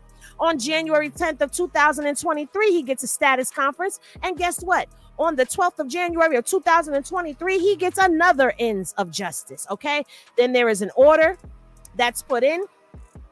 And then on May 16th of 2023, another ends of justice, okay? Then on June 27, 2023, you get an order to show cause, right? Then you get a response to show order to show cause. You get an order on July 5th of 2025, but then July 20th of 2023, he gets another ends of justice. August 10th, 2023, another ends of justice. October 10th, 2023, another ends of justice. December 7th, 2023, another ends of justice. Okay? Now we move into 2024. Okay? March 6th, 2024, another one. June 25th, 2024, another one. August 25th of 2024, another one.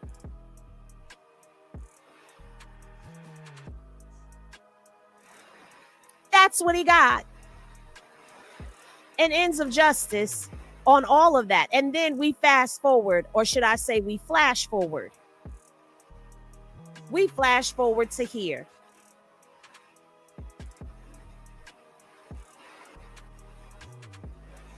And on March 6th of 2025, he has another ends of justice.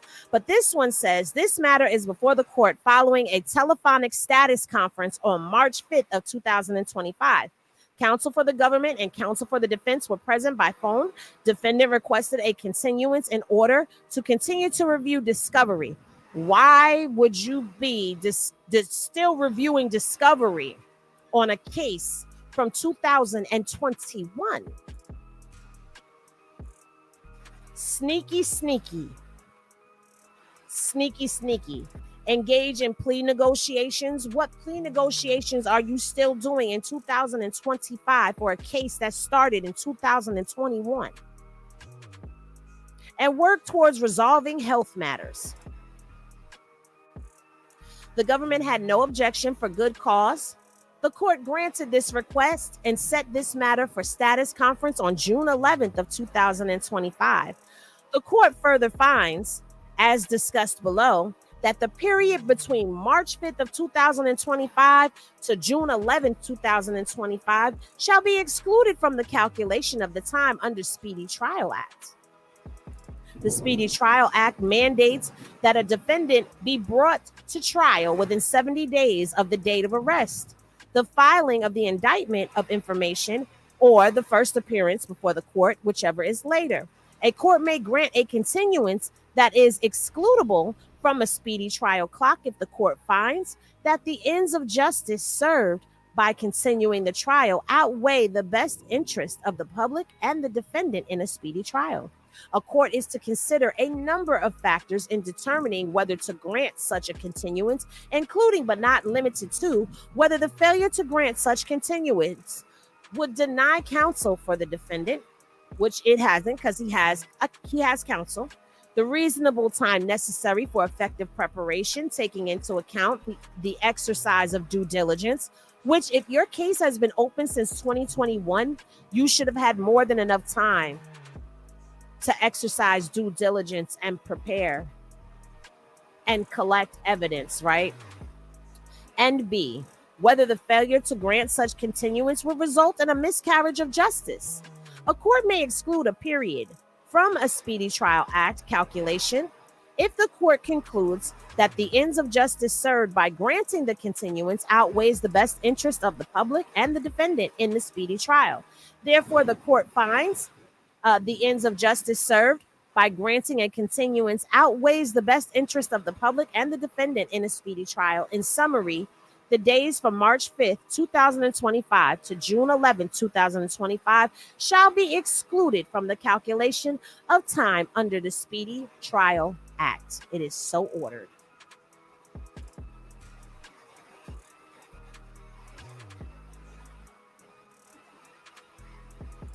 Right, another one.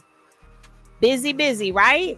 The borderline entertainment, how these rats able to commit crimes and just keep telling. You know what it is for me, though? I'm going to be honest with y'all.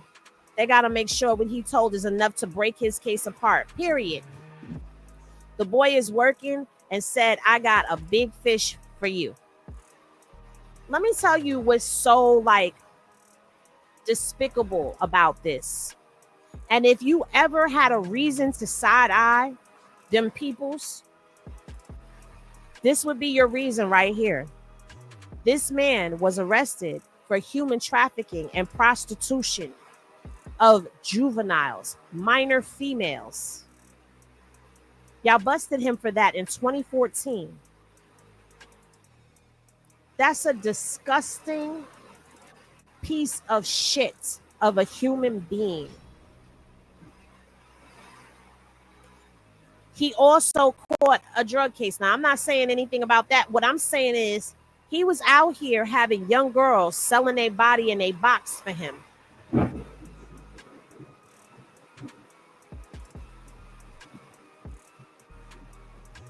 And y'all got this type of a motherfucker, I can't even keep it cute,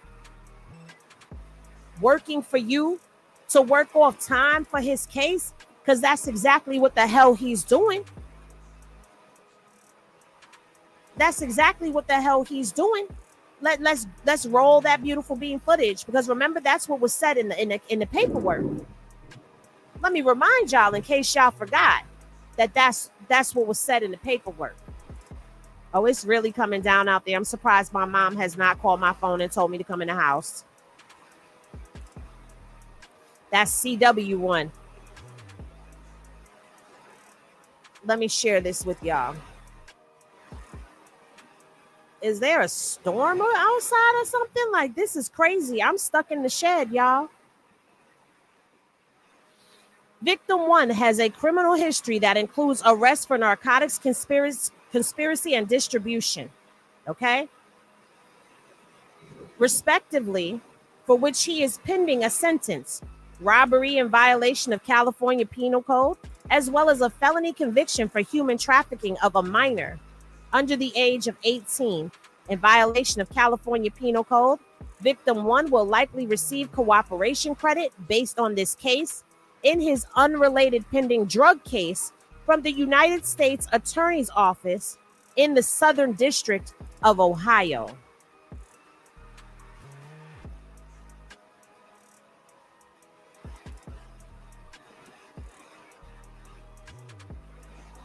just in case anybody wants to. The United States District Court for the Southern District of Ohio. This is Dale. There's no getting around that. That's him. And this is the piece of shit. I'm not even in New York no more, Grateful. I'm in the South. I done moved south. It's pouring down. I don't know if y'all hear it, but the lightning is flashing and flickering and the thunder is booming, and it sounds horrible because I'm inside of my shed. Like, this is where I come to do all my podcasting. This is like my studio, my office. So I'm in here. And rain on a tin roof, it sounds like it's a hurricane outside. But either way, this is the vile piece of shit that's out here snitching. And they saying victim one said, and victim one said, and victim one said, and victim one said. Fuck what victim one said. Why the fuck is he even considered a victim when he got victims his goddamn self that were underage and minors? Can we talk about that for a second? Can we talk about that for a second?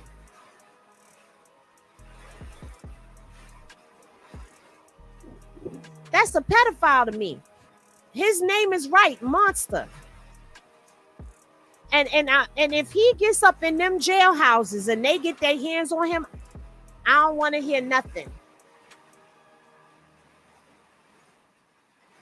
I don't want to hear justice for Monster from nobody. Justice for them little girls. How about that? Justice for them little girls. Now, when you're a grown-ass woman and you make a decision and you decide that you're going to sell your body, that's something that you're doing of your own free will and of your own recognizances. But when you are young, and I don't give a damn if these are girls that are moving fast or none of that shit. An older man who was 29 years old at the time with two juvenile little girls and he got out on the track, you know that means that they was out there selling a box. He was out there snatching money from them. He was out there beating them and exploiting them. And I wouldn't put it past that he was probably doing other things. That for the sake of the channel, I ain't going to say. But that's your victim one. That's your informant one. That's who's over here snitching. That's the victim one. But the government deems this so improper.